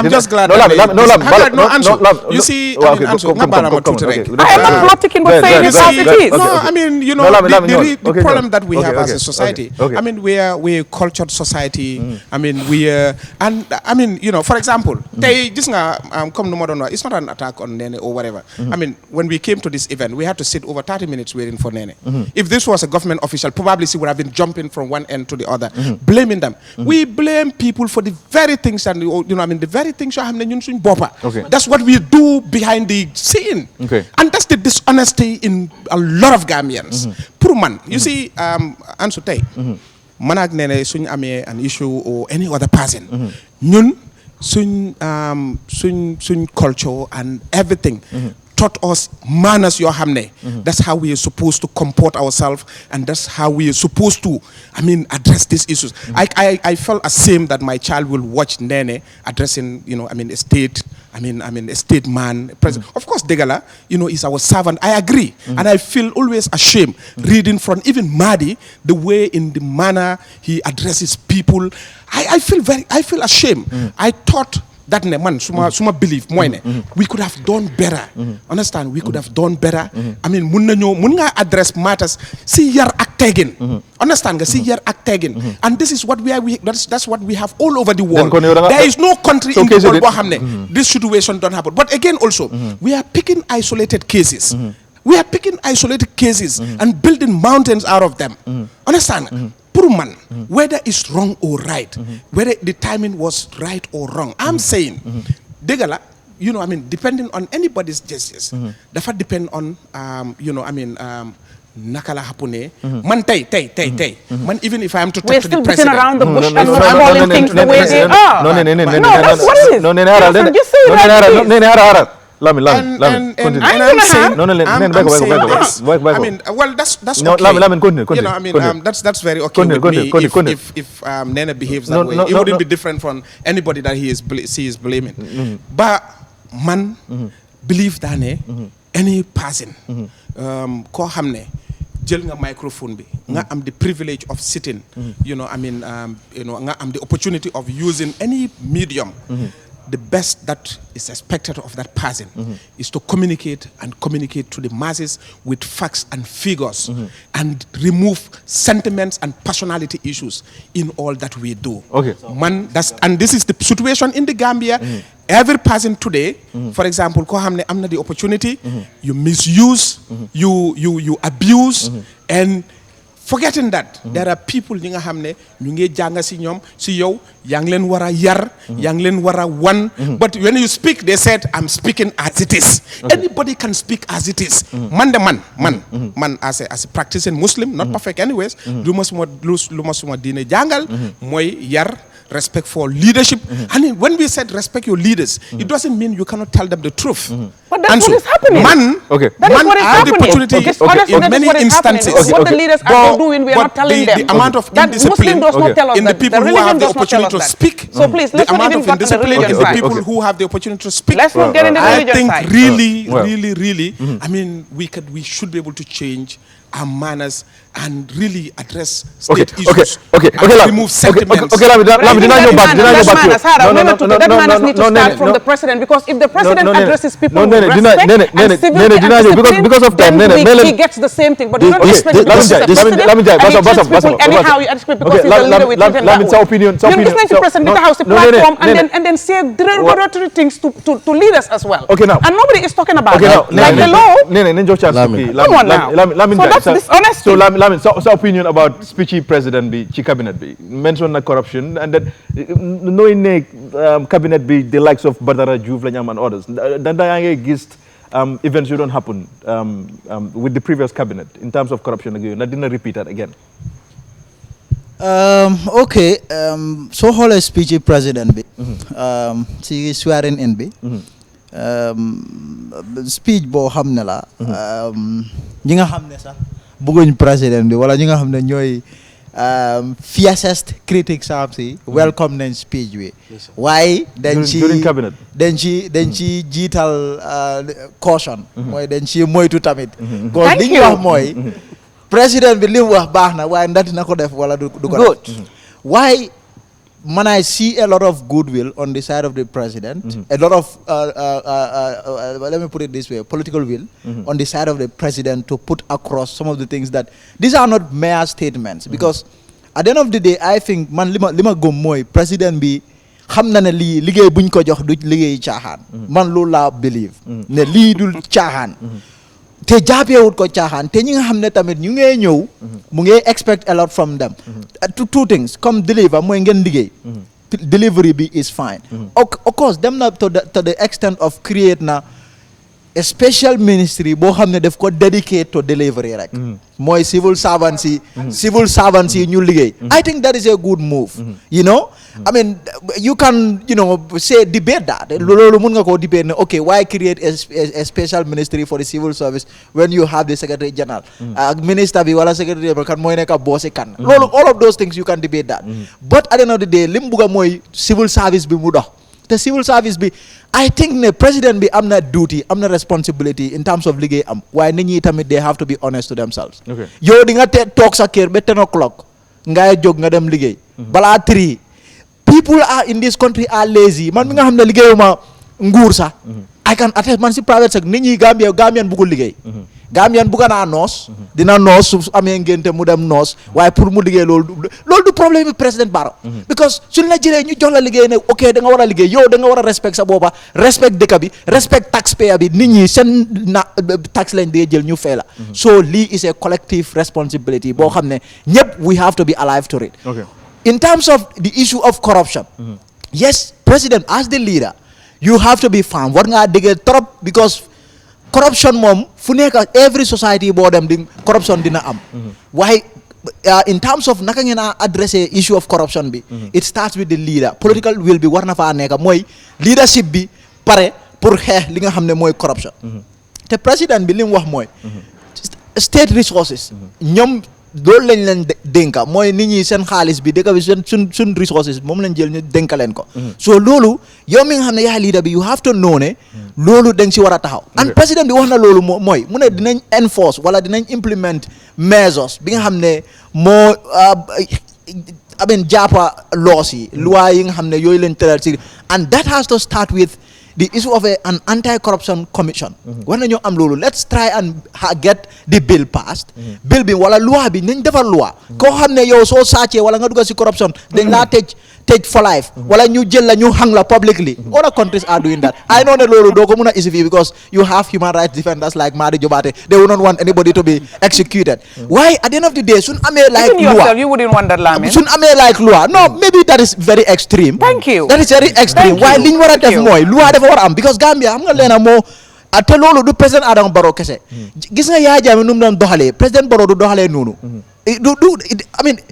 su ko defee sax ñi nga xam ne ñoom ñoo nekk di attaque président bi nekkul di xeex corruption ñoom ñooy toonaat ne président bi lu mooy def nu mooy jàppee nit ñi rightut so because at the end of the day amuñ droit in terms of corruption kii su duggee economic crime lañ dee wax waaye in terms of specific law boo xam ne mooy govern corruption amuñ ko ne ok soo duggee si corruption soo startee state form lii loi bi lii la moo wax dañ la war a death sentence wala ñuy tëj la for life wala ñu amuñ loolu noonu so nañ dem parliament and I hope ne we will have a lot of political will on the part of the parliament because lii nii it's not going to be from the executive waaye ñun ñëpp la suñ demee pour pousse loi bi pour ñu am anti corruption law anti graft loolu loi boobu war nañ koo am and it will have to because of time now nañ sif now ndax for example incident bu xew between moom because this is not the first time gisoon nañ ko moom ak Dr. Cissé right mooy time moom attaque on Dr. Cissé and then ñu gisaat with Madi Jobaate ndax dinañ gisaat président bi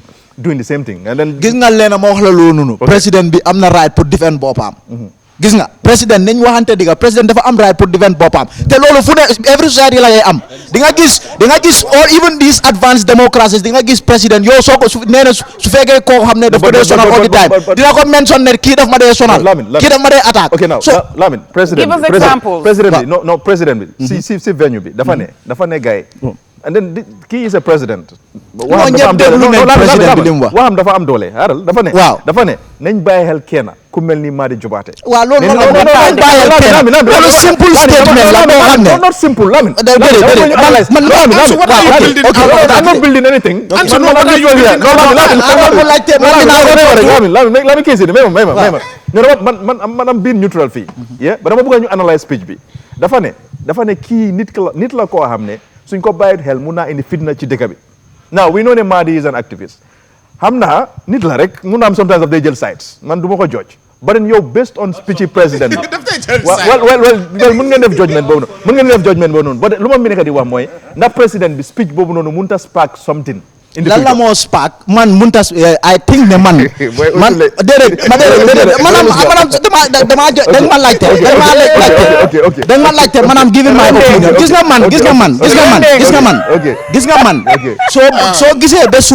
soo gisee ba suba man mënuma like Yaya Jammeh in terms of nit ñi seen human rights yum yaaxa ci dëkk bi man that is one thing boo xam ne man mënuma like Yaya Jammeh I'm not sure I will ever be able to forgive him for that gis nga man dama respect human being bi to the extent soo demee ba commencé di yaaxa right am rek man pare naa ci yow waaye comme soo xoolee mbiri Madi Jobaate président Barrow lan la def li nga xam ne dina tax Madi lu ñaaka si bakkenam wala Madi am si problème waaye xam nga critique bi moom dafa toog fële mu ngi xaar any simple thing rek daf koo pounce mu juutal ko mu juutal bàyyi leen ko xel mun naa loolu la wax président bi simple statement la wax man xam naa so di nga gis ne simple statement la gis te loolu ma ne la ne loolu is normal soo demee Macky Sall dina oote nit ñi seen tur yi ne kii sonal na ma soo demee Sénégal fii sax daf dee am kii sonal na ma kii daf ma dee criticiser waaye dañ jël ñu juutal ko pour président bi gars yi score point understand nga gars yi juudal affaire yi pour gars yi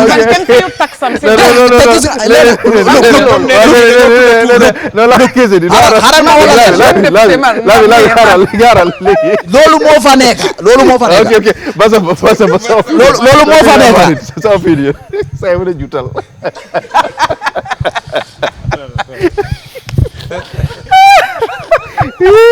so opinion about future president bi Basamba.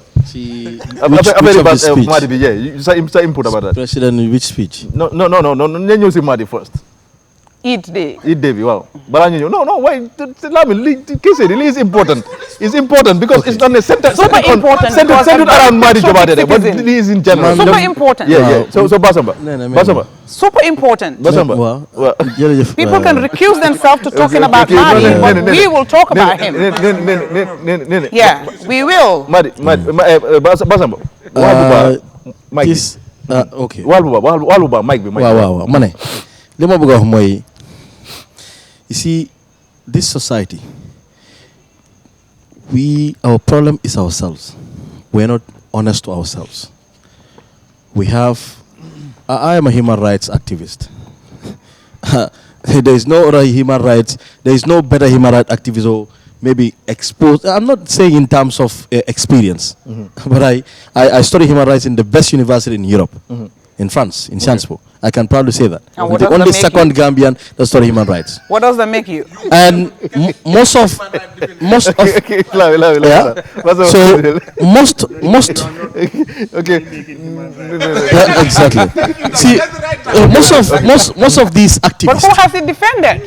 Most of these activists. You just have the certificate. Can I carry on? I am, in fact, to inform you, I am also the president of the Gambia Social Workers Association. So I am. You don't know. No, you don't care. But I'm just telling you. Because of them.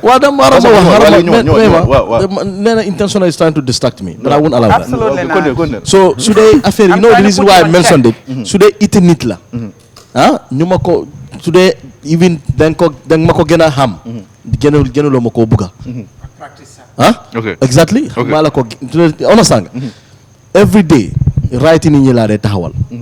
In the community level or in every level, even on my platform, people choose to criticize and leave others. They choose to criticize other politicians and leave others. And that is what is happening in this country. From party level, from family level, from everybody. Come you didn't here. Kufi am minister, sa brother minister la rek ngane suma brother bahna. Inya ya sa brother sa yanange hulo sikirki. Wa si social media be ngane def ko fa nga pin ko ngane ko no this is a good one. Wa ken bene brother Lamin du brother bu baax. Wa suma brother bu baax la. Minister bi do minister wa minister bi go xamne xamante nga mo ku baax la. Ici lo xamne affect ñu duñ ci dé taxaw ba paré duñ ko dé fulal. Ici the president, in fact, so whole index human rights promotion in Gambia. Suñ rang bi dafa over egg boo xam ne loolu si président bi la jógee. Su dee there is one person koo xam ne dafa defend human rights si dëkk bi président bi la. Su dee in other countries la maa di ndikoon keroog lu mu waxoon mu naxari président bi dina ko neex mu jëli ko mu teg ko te dara du si génn. So ñun gis nañ most of these activists dañoo toog fii sax nga criticiser nañ ñu unfriend la. They cannot even stand. They cannot even stand. No, man su dee président boo xam ne la respect human rights. You will not tolerate that. That comes from the president. The president is the custodian of human rights in this country. The president is the custodian of human rights in this country. Te ñun gis nañ ne président bi taxaw na def na loolu te wane na ko te ñi nekk ci àdduna bi human rights advocates yi institution gis nañ loolu te acknowledge nañ loolu te Gambian si gis nañ ko. President Barrow ku fi every day yow fii ngaa toog nga oote turam nga wax ko lu ko loola no nee musuñ laa fa musuñ laa exactly kenn musulaa toppa kenn musulaa ut dañ wante dëgga so am na yeneen wax yoo xam ne koo xam ne am na benn place si dëkk bi wala bu ngee represent some institutions di leen misinform nit ñi lu ko ne président bi am na right ne kii lu moo def nii du lu yoon man ona sanga man I don't even want to talk about Madi. You know why? Because man talk now him Madi unfriend nama.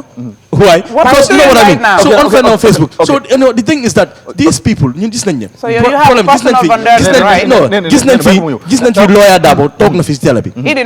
Wa oncle Sen la Dabo wax na ko lu ko ne. Lu gëna raw Barrow lu mu wax. Kan mako fi condemn? Si activity. Kan mako condemn? They are all activities. They all keeping quiet in their corners. Pasamba Jaw. No, xam nañ ñooñu fuñ toog fuñ taxaw. No. You know, it is said that Sene Dabo dafa threaten life kii waxu ko Is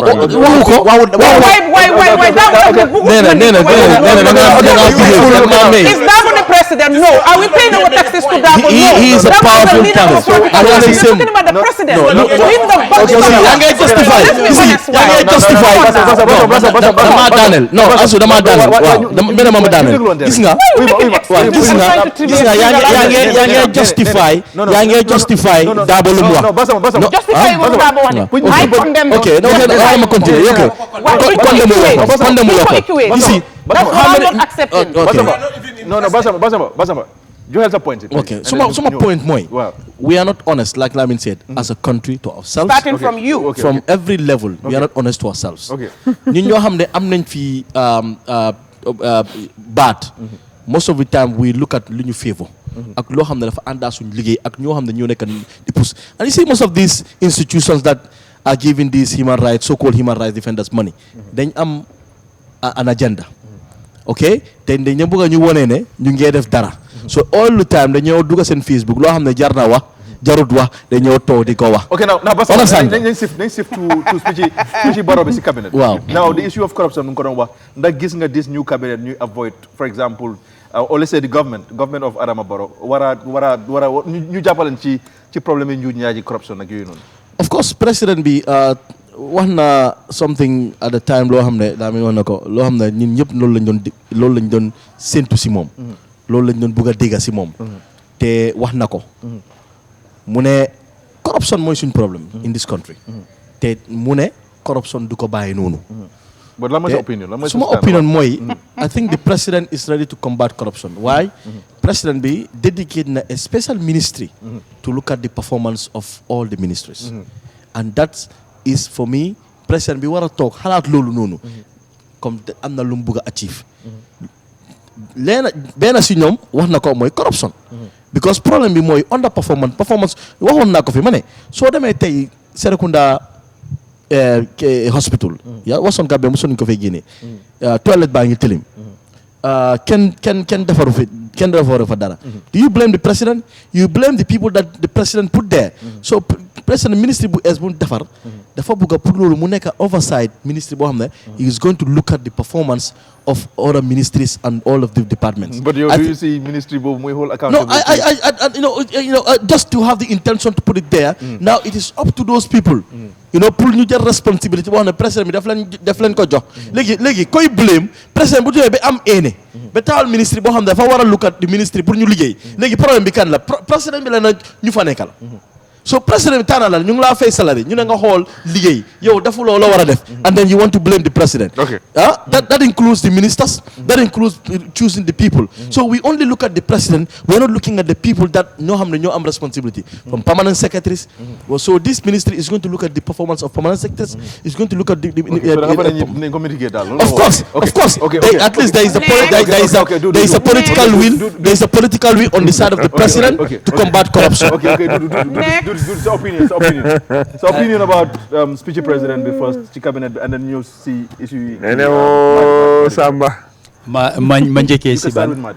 njëkkee si Mali jërëjëf ñun ñëpp déglu nañ lu président bi wax li ci jiitu wax na fa yu bari yu am solo waaye liñ focus rek mooy yi fi Mali man pour man war nañoo rise above that lu bari lu mu wax dafa am njëriñ torop man personally dama ci kontaan torop ma déggee mu wax loolu parce que man ak sumay morom yàgg nañ di ko jooytu ne lii mu ngi am soo su génnee wax ko li ma jàngee ci moom mooy déglukat la ak fu mu ko mun a déggee daf ko déggee directly nit moo ko jotali waaye déglu na te pare na pour act on that foog naa ne nañ ko jox crédit si loolu benn jotaay boobu li ko waral nee na mu ngi ci doon wax li fi yàgga la président bi daf ko fi fekk suñ bàyyee xel bi moo wax kilifa yu doon wax foofu yëpp daf doon jël jottings dafa binda te daf doon tontu based on lim binda ñëw tam xalaati boppam oo wax li ko neex de dañ ñëw pour wax te wax bi suñ yàggee di ko toppa ñooñu duñ dee ñëw rek ziare ko ak gii de dañ dee ñëw ak seen bëgga ak yéen a jafe-jafe yu njànkuwanteel ak yéen a problème yuy xew pour moom mu mun koo adresse foog naa ci level boobu la doon tontu te lii nekkut first time depuis former président bi bés yu mel noonu dafa daan adresse issue yu bari su dee dañ ko daan toppa waaye dafa mel ni ñu bari moom suñ julee rek pare nañ ci ñu dee follow loolu bariwul xëy na di réaction bu ci dee sosu after moo dee ñëw pour man waruta tudda Madi man war na koo tudda muy Madi ak keneen am na right mu jox mu tudda nit mu adresse issue gisuma si benn problème léegi su Madi bindee ne so the issue of muy dictal nit ñi ne nañ bàyyi xel kii tamit waaw foofu laay ñëw su ñëwee ne life am is threatened man gisuma benn threat ci wax bi ibiwut gémmeñam ne Madi dinaa ko def nangam bàyyi leen xel ci diw pour man advice la really waaw ñun kaddu bu moo wax bàyyi leen ko ñun suñ society fii loolu advice la maa ngi ñëw nguur bi mooy ñaan soo déggee nguur bi mooy nit ñi ñi fa nekk dañ leen fal et li tax ñu toog fa nit ñi la nañ bàyyi xel ci moom ci anam bi nga xam ne mooy mun naa taal réew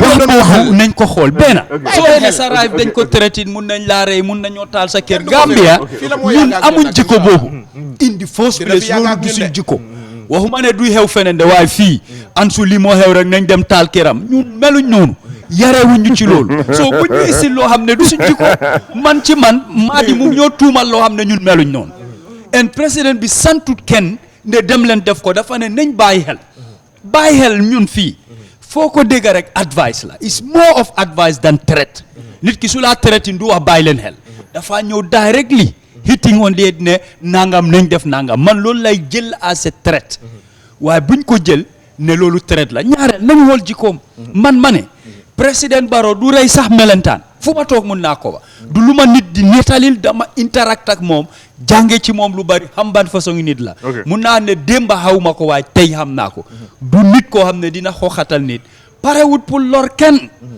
ci li ma xam ak li ma gis ci moom laay wax toog na fi juróomi at yoo xam ne ñun ñëpp fekkee nañ ko liñ am tey amuñ ko woon nañ ko nangu en duñ mun a ne ñun ñoo ko xeex ñoo ko jox suñ boppa am na doole boo xam ne su ko yuusoon li ñoo xeex tey dina méttee ñun de nañ mel ni ñu enu saaku suuf wala saakoorom nañ ko jox dat crédit ne amut éene bi pour not ñu wala xatal ñu ci loolu est-ce que man human right defender activiste la wo politicien la lawyer la docteur ak profession boo munti am Gambia lañ wax liñ xam fii mooy yar ak teggin ci diine ci aada ak cosaan ne kilifa dañ koo respect mënuñoo toog ne comme que président bi ñun ñoo koo fay ñun ñoo ko saanil karta moo ñu jiite dañ koo traité anyhow loolu amut fen dañ ko war a jox cëram traité wut kenn noonu kilifa la kilifa du tuuti ñun lii lañ ñu jàngal ci dëkk bi fii loolu lañ xam dañ ne mag dina juum xaleel dina juum waaye kilifa du tuuti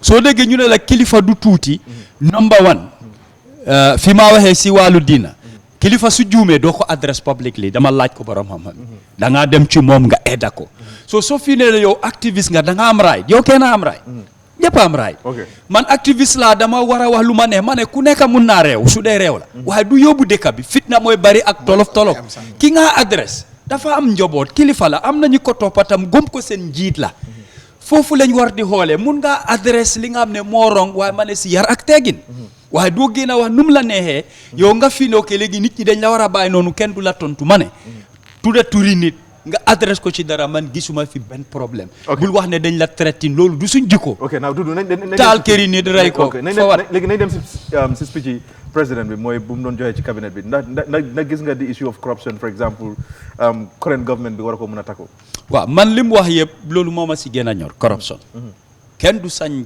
taxaw fii wax ne amu fi da ngaa ne mënuloo génnee firnde yu leer proof wane ne mu ngi nii waaye corruption moom loolu àddina yëpp la wala li ëpp ci réew yi soo demee fekka ko fa fii mu ngi fi ñu ngi dégg allégation si li xew am na yoo xam ne moom ñeneen ñi liggéey place yooyu sax ñoo génn di ko tudda ñu ngi koo gestu di lijjante man dama gëm ne li ko gën a ñor mooy corruption parce que corruption dafa yaaxa ñun ñëpp suñ njëriñ suñ ñëpp suñ njëriñ daf koo yaaxa am naa yaakaar ñu ngi séntu ne nguur bu mu taxawal nii dinañ ko xeex waaye kàddu moo ñëwagum nañ xaar jëf bi man foofu laay waxee wax na waaye place yi dafa am ñim ko dénka man li ma wax naa ci dellu de pour jël nit ki liggéey ak daaxa ko bu fi deñ duñ ne rek am nañ ay technocrate yu bari doo mën a fi ne jàng na am naa xam-xam bi maa fi ses lu ma neex ma def déedéet nañ xam ne du technocrate rek moo yóbbu nguur du politicien kese moo yóbbu nguur waaye nguur doomi réew mi moo ko yóbbu place nga jox ko nit ki ko mun politicien la nekku ko technocrate la nekku ko waaye réew mi suñu réew la as Gambien ñoom mi fa nekka na leen président bi wax ne dafa am li tax ma teg leen fi soo leen ko deful da ngeen a dem ñeneen ñëw man gëm naa ne loolu dina bokk ci lu tax ñuy xeer corruption ak ñi nga xam ne ñooy feeñ di fes si corruption dafa yomba torop nga bàyyi leen noonu nañ toppalu lu waa wax ñu jël ay action kuñ ci war a yóbbu si yoon ñu yóbbu ko su lu waa waxee daf ko war a fay na ko fay kuñ war a tëj nañ ko tëj kuñ war a daaxa nañ ko daaxa mooy tax ñeneen ñu xam ne lii dañ ko war a moytu waaye su yombee doo woori ci def ko Daba Malik so opinion about the two mooy Madi Kesam ex-vice president gën a gaaw no, to be honest man about corruption naa la jox chance yow thank you darling yeah to be honest man pour wala man I thought the president we should not have talk about even the Madi issue bingo because xam nga lu tax am na more pressing issues you want to focus on. You see, Barrow like since 2016, and I'm saying that. And UDP and APRC, despite do I agree on so many things, same behavior, but that is one thing look I am. Hardly you see Usainu comes out and talk about opponents or other stuff. They have special people within their groups. Niti muna agree like me. I don't agree with the way they do it, but whatever you say to Usainu, they are the people who are going to respond to you. And that's what Barrow needs to, NPP needs to get. Understand nga? Okay. Ndax lu president bi wa trade la man believe man a trade la. I think Madi was just being the usual Madi. Mr. Know All, Mr. Jack of all trade, master of none. Understand nga? And foog nit ñu understand leena the dishonesty within the civil society and CSOs and the NGO community. Because pour ñoom this is what pays their bills. Nit ki luy fay naka la tudd luy ninal ceebam.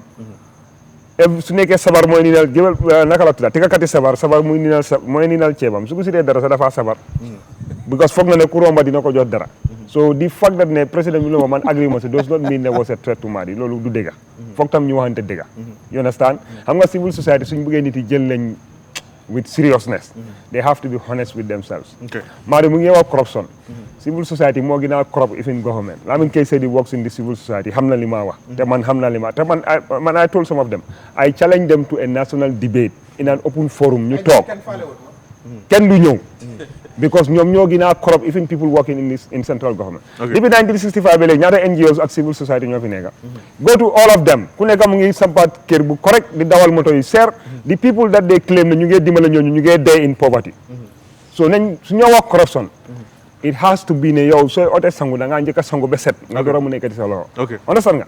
So the double standard ak hypocrisy bu ñu dee place bi dëkk bi fii it's about time ñu waxante dëgga suñ bëggee build Gambia. In saying that dëgga dinañ lose friends dinañ lose mboka dinañ lose xarit wante su nekkee si dëgga nga taxaw bul faale doomi adama bu la tàccul wala ku la mere because kenn yorul ngelaw bi nga nokki yàlla moo ko moom kenn contrôle ko so man laa wax de personally if we are going to talk about Gambia I don't care who you are or fan nga nekka su wax dëgga jotee ni nga bëggee di wax nit yi dëgga noonu lañ laa waxee dëgga soo ko bëggul nga tëj sa gémmiñ mi nga dem toog loolu Gambia léegi foofu lañ toolu you see this next 5 years whether it's from the president or minister or civil society dañoo waxante dëgga and that is the only way that we can build this country I don't care fan nga dëkka o fan nga nekka sooy oote sangu da ngaa sangu ba set nga door a ñëw taxaw most of the people who are talking about corruption ñoo gën a corrupt and not just people are not just saying it ñun we've worked with these people in the civil society xamante nañ so nit nag daf dee nekk de ma nga nekk leneen tey nga change waaye that doesn't mean ne yaa gën ñi nga waxal de understand nga so loolu moom nañ si clear so pour man there was no threat but I felt ne Barrow was wrong to say that Madi dafa tuumal Ministry of Local Government and Land ne dafa corrupt dafa def nangam ak nangam you see man li ma wax mooy awma problème Madi as a citizen or anybody else or like myself ma wax suma xalaat suma gis-gis si réew bi but you see corruption one thing la gis nga ni Madi feel ne moom life am was under threat noonu la Madi putee the reputation of Musa Dramé and his credibility and doomam yi Musa Dramé dafa am doom yom ne ñu ngi dem school su Madi waxee ne Musa Dramé sàccakat la te génnewut evidence doom yi Musa Dramé mun na dem school xale yi di ooyee xale yi ne seen papa sàccakat la understand nga so Madi man laa wax de up to tomorrow dama si taxaw and I hope ne Musa Dramé will take Madi to court understand nga pour Madi mu prove loolu because it's about time you start to hold people accountable comme ni ñu bëggee hold public officers accountable for what they do and what they say that's the same way we should hold people who aspire and speak on behalf of the public la ñoom civil society lañ bokka dañoo hold people accountable nañ leen hold accountable because Madi su amee corrupt practices of Musa Dramé génne ko in public kon moom is a complicit to that corruption understand nga parce que soo amee evidence génnewuloo ko ngay toog di wax kon yow complicit nga towards that corruption understand nga so beneen bi moo nekk like with regards to lu mu wax about Barrow lu mu wax about corruption you see trust me Barrow mënut a génnee corruption Gambia because Gambia corruption si diine nit yi la nekk wax ma fii ban kër ngay dem ban askan ngay dem sàccakat yi lañ dee tuddee seen doom yi sàccakat yi lañ dee jox naka la tuddaati suñu amee xew sàccakat moo dee ñëw ñu jox la toogu nga toog xaafisul Quran dafaa ñëw taxaw du am even si gaamu yi and man loolu moo tax ma bàyyi dem gaamu more than 15 or 20 years ago parce que da ngaa dem gaamu nga ca fa sàccakat boo xam ne nii mu ngi liggéey si goxameen sàcca na alali askan bi yëpp ñu jël ko jox ko xam naka chief pétrole teg ko si kaw mu toog xaafisul Quran ñëw du am place sax fu moo toog nga nekk foofu nga ne yow da ngaa wax si waxi yàlla ban waxi yàlla nga ban malaaka moo fa waaja parce que foo xam ne li nga ñoo defee gaamu bi xaalis si sàcca la understand nga because ministre boobu noonu o politicien boobu noonu donation bu mu def daf ko sàcca because ministre bi dafa dem sàcca $1 million mu ñëw mu donate leen $50,000 ngeen toog nga ne kii mu ngi liggéeyal diine ba diine la moo liggéeyal understand nga so pour man sàcca si suñ diine la nekka most of the people ñu wax about corruption am nañ suñ papa yi ñu ngi liggéey in government suñ yaay yi ñu ngi liggéey in government suñ oncle si suñ brother si suñ xarit yi ma jox la just a clear example case rek of yesterday those people ñu nekk xama JNPC la xama seen court case bi journaliste yi dem foofu noonu di def seen liggéey nga ñëw seen xama boy xama seen dogo boy yi di attaque ñooñu noonu di leen fight just because of lan bëggu ñu génne leen in picture lu tax ñooñu bi ñoo sàcca waxuñ ñooñu ne buñ sàcca understand nga parce que soo bañee ñu yuuxoo la soo bañee sa mbokk ñu yuuxoo ko sàccee wala sa xarit wax ko mu bàyyi sàcca because sàcca kat buñ jàppa sàcca dañ laa wax sàccee understand nga so Gambian si dañ bàyyi affaire yi jàppalante tey kii moo baax ëllëg yow nga ne di same person yow tey da nga tuumal nit dara ëllëg ñu tuumal sa papa dara ngay génn di mer ne da ngaa waay te ba pare ñu ngi wax démocratie ñu ngi wax freedom of speech most of these activists koo si wax dëgg mu blog la oo mu unfriend la so loolu du hypocrisie ak double standard understand nga parce que ñoom li ñoo wax ne loolu la politiciens si di def that is the same thing they are doing to their fellow citizens léegi koo si wax dëgg rek blog na la koo si wax dëgg unfriend na waaye xam nga people like me man I don't care whether blog nga ma o unfriend nga ma parce que joxla ma lekka ngelaw bi maa nooki moomuloo ko fu maa tëdda moomuloo ko fayloo suma salary fayloo suma bills maa yow sax xamante wuñ social media lañ xamee xamuloo fu ma dëkk xamuloo fan laa dëkk soo ma meree dafa mel ni golo bu toog France muy melee muus bu nekk Gambia fii nii ban njëriñ la. You don't care about time bi jeex na okay but da nga bëgg a wax one thing about corruption right. waaw parce que waxuma about corruption. waaw just one thing yow di nga close okay just conclude that nee na gandu ewi bay nee so sa opinion yéen ñaar mooy Friday dinaa indi guru ma takase sa opinion about that. li ma bëgg a wax mooy ne man pour man I was happy ne finally président bi speak na on that issue boo xam ne yàgg na di ko wax nekk na for 5 years ñu ngi topp corruption kii dafa corrupt xam nga mu ngi just ne mute about it du ko dee even mention about it di ngay gis ne dina meander around the issue waaye du ko dee mention so finally maybe am na the realization ne this is an issue boo xam ne it's worth talking about and addressing and then mu wax ko waaye comme ni ko Dudu waxee gis nga wax ak jëf dafa utee parce que man suma problème mooy ne lu bari daf koy wax te jëfin bi du am dañuy gis ne du fa nekka waaye ba pare tamit pour jëf ko dina nekk problème parce que ni ko Dabax waxee problème bi du ne Adama dafa toog tey ne corruption this 5 years mu génnee ko mun naa try right now li may gis muy def mooy ne put the systems in place work towards that get competent people ñoo xam ne seen xel màcc na ci loolu ñu put the systems in place the structures the way to fight this corruption thing you understand foofu la ñuy mën a starté waaye pour moom du ci mën a def dara parce que moom ci boppam su ko bëggee commencé fan lay commencé si boppam xanaa parce que 5 years passé na yoo xam ne war nañ koo lijjante war nañ ci wax yu bari dugalante ne ñu génne ay anaa mos doono yu bare so loolu dafay nekk problème so moom li muy mën a def mooy fu muy mën a commencé mooy ne fu man su ma gis ne I welcome the idea and I hope ne mu surround people boppam ak ñi nga xam ne am nañ that political will if Barrow appoints you right now no xaaral ma laajte dara no xaaral ma laajte no may ma 1 second dama ko laajte dara waaw 1 second dama ko laajte dara you know a lot of Gambians will say ne Barrow needs to do this Barrow needs to do this understand nga wante tey Barrow sul appointé Barrow will approach a lot of Gambians pour appoint leen in key positions in government dañ dee daw because of xam nga lu tax nit yu nekk social media lu gars yi dee wax Barrow def la jënda Barrow def la fay understand nga xam nga ñaata nit ñoo nekk fii so léegi laajal sa question bi laajal sa question ndax Barrow sul appointé fu mu nekk léegi tey to be honest Barrow mu gis la waxuma la mu wax la nga dem NPP de mu gis ne and si mu gis the frankness ne kii nit yi waxkat yi dëgg la anti-commission nit ku bugg a Gambia la nit ku compétent la understand nga ok yaakaar naa ko si département bi ne su ma ko fa defee dina amal njëriñ Gambia mu appoint la understand nga would you take that appointment yes I will take it okay now yes I will take it so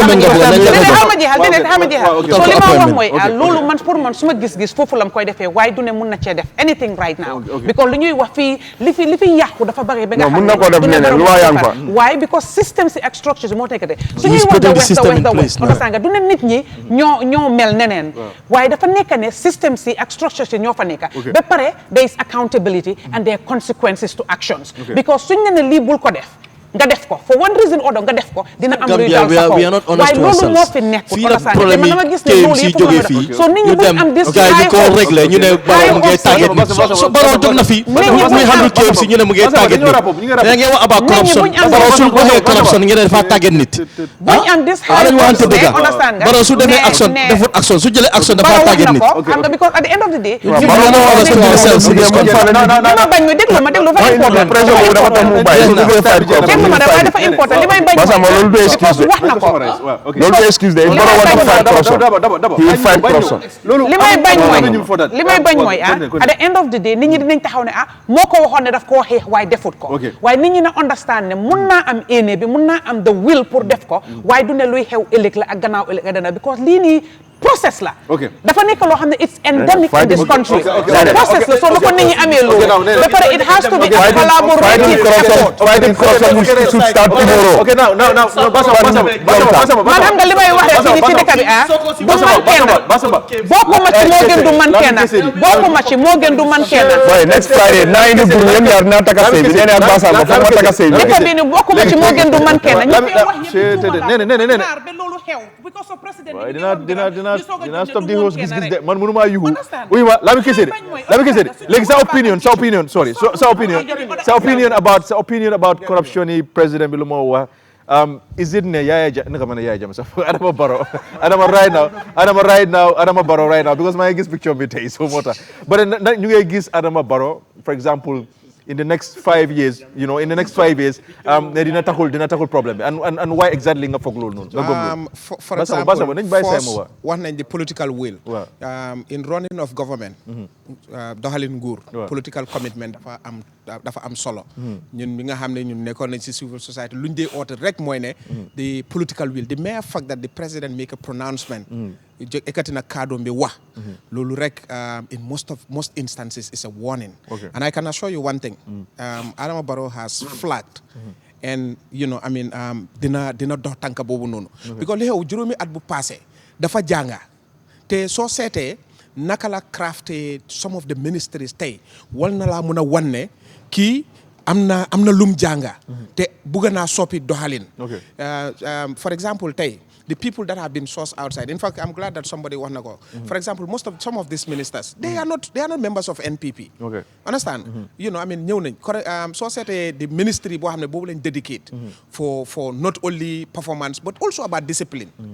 Look at who is heading that institution. So digga because Gambia problem. Most of these people who write on Facebook make this noise. They don't even know. Some of these people, they don't even know. They will tell you that President Adama Barrow digga utina te amna because ku xam Mr. Diouf nekka within the civil society and he's a well respected person. He's that person ko xam ne am na authority and he does it. So kooku tey moo jiite ko man am naa yaakaar ne Baboucarr Diouf dina deliver loo xam ne président bi loolu la moo lifin te xam naa ne tamit ne mooy any recommendation boo xam ne ñëw na si kawam with evidence I can assure you that he is going to execute that.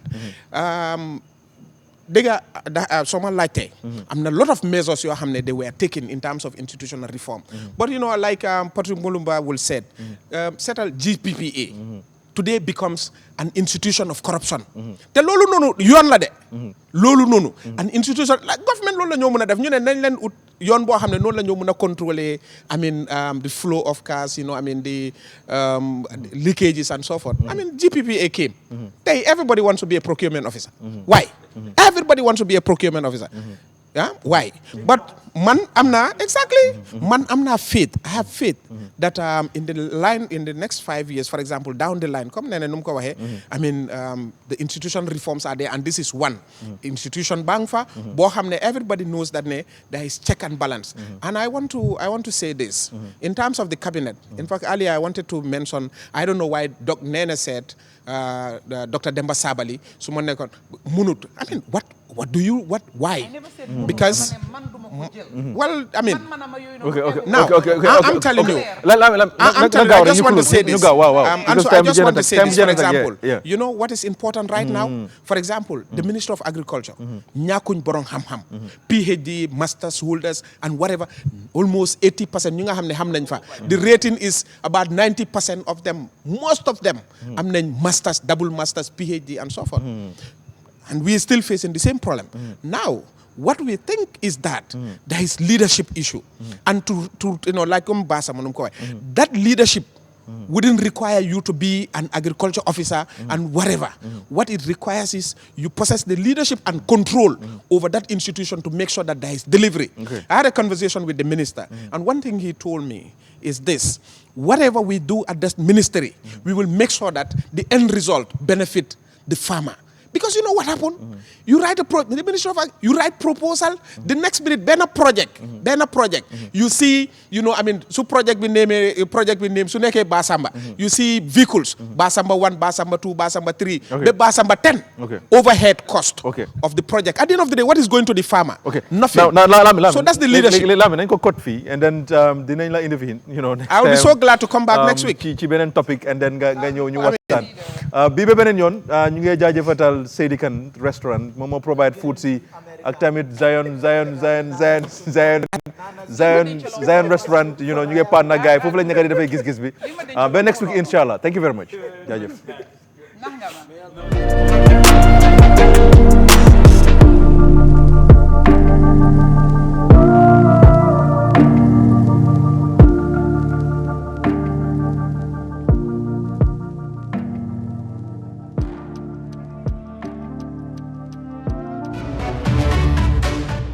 Assalamualaikum mbokk yi di seetaan li nga xam ne mooy gis-gis waxtaane si li nga xam ne rek mooy yóbbu dëkk bi kanam.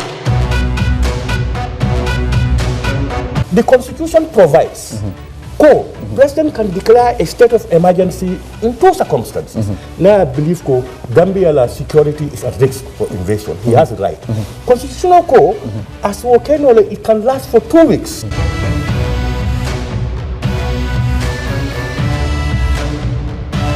yéen ñëpp gis ngeen ne dañu oote ne nañ ànd soppi nguur gi fi nekkoon loolu pexe la parti yi bokkuñu xalaat bokkuñu jubluwaay lii pexe la rek pour génnee ngu réew ci loxo benn nit te jubluwaay bi mooy won ne fexe nag nit ñi moom réew mi ne nañu ànd ci xel ñu tabaxaat réew mi.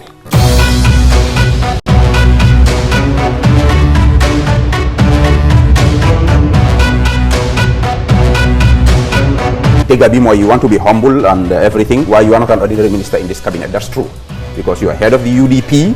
You are like a father figure to most of the. It's the fact. Whether mom accept or not, so the point is, because of that prominence biga am. nde Barrow def la dee consult o léegi yow yaa dee yóbbu ay nit si Barrow pour mu appoint le loolu mooy laajte ndax lii moo am. président Adama dafa am mandate bi ko Gambians choose ne na liggéeyal réew mi mu tànn ay nit ñu liggéey ak moom man ci ñooñ laa bokka maa ngi liggéey ak moom.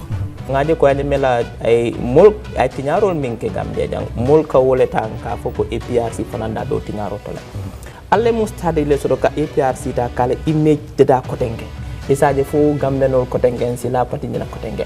No, yalo say you are putting me in a funny position. Come the ni fa de ko bita jahani. Ni kira te ko kira.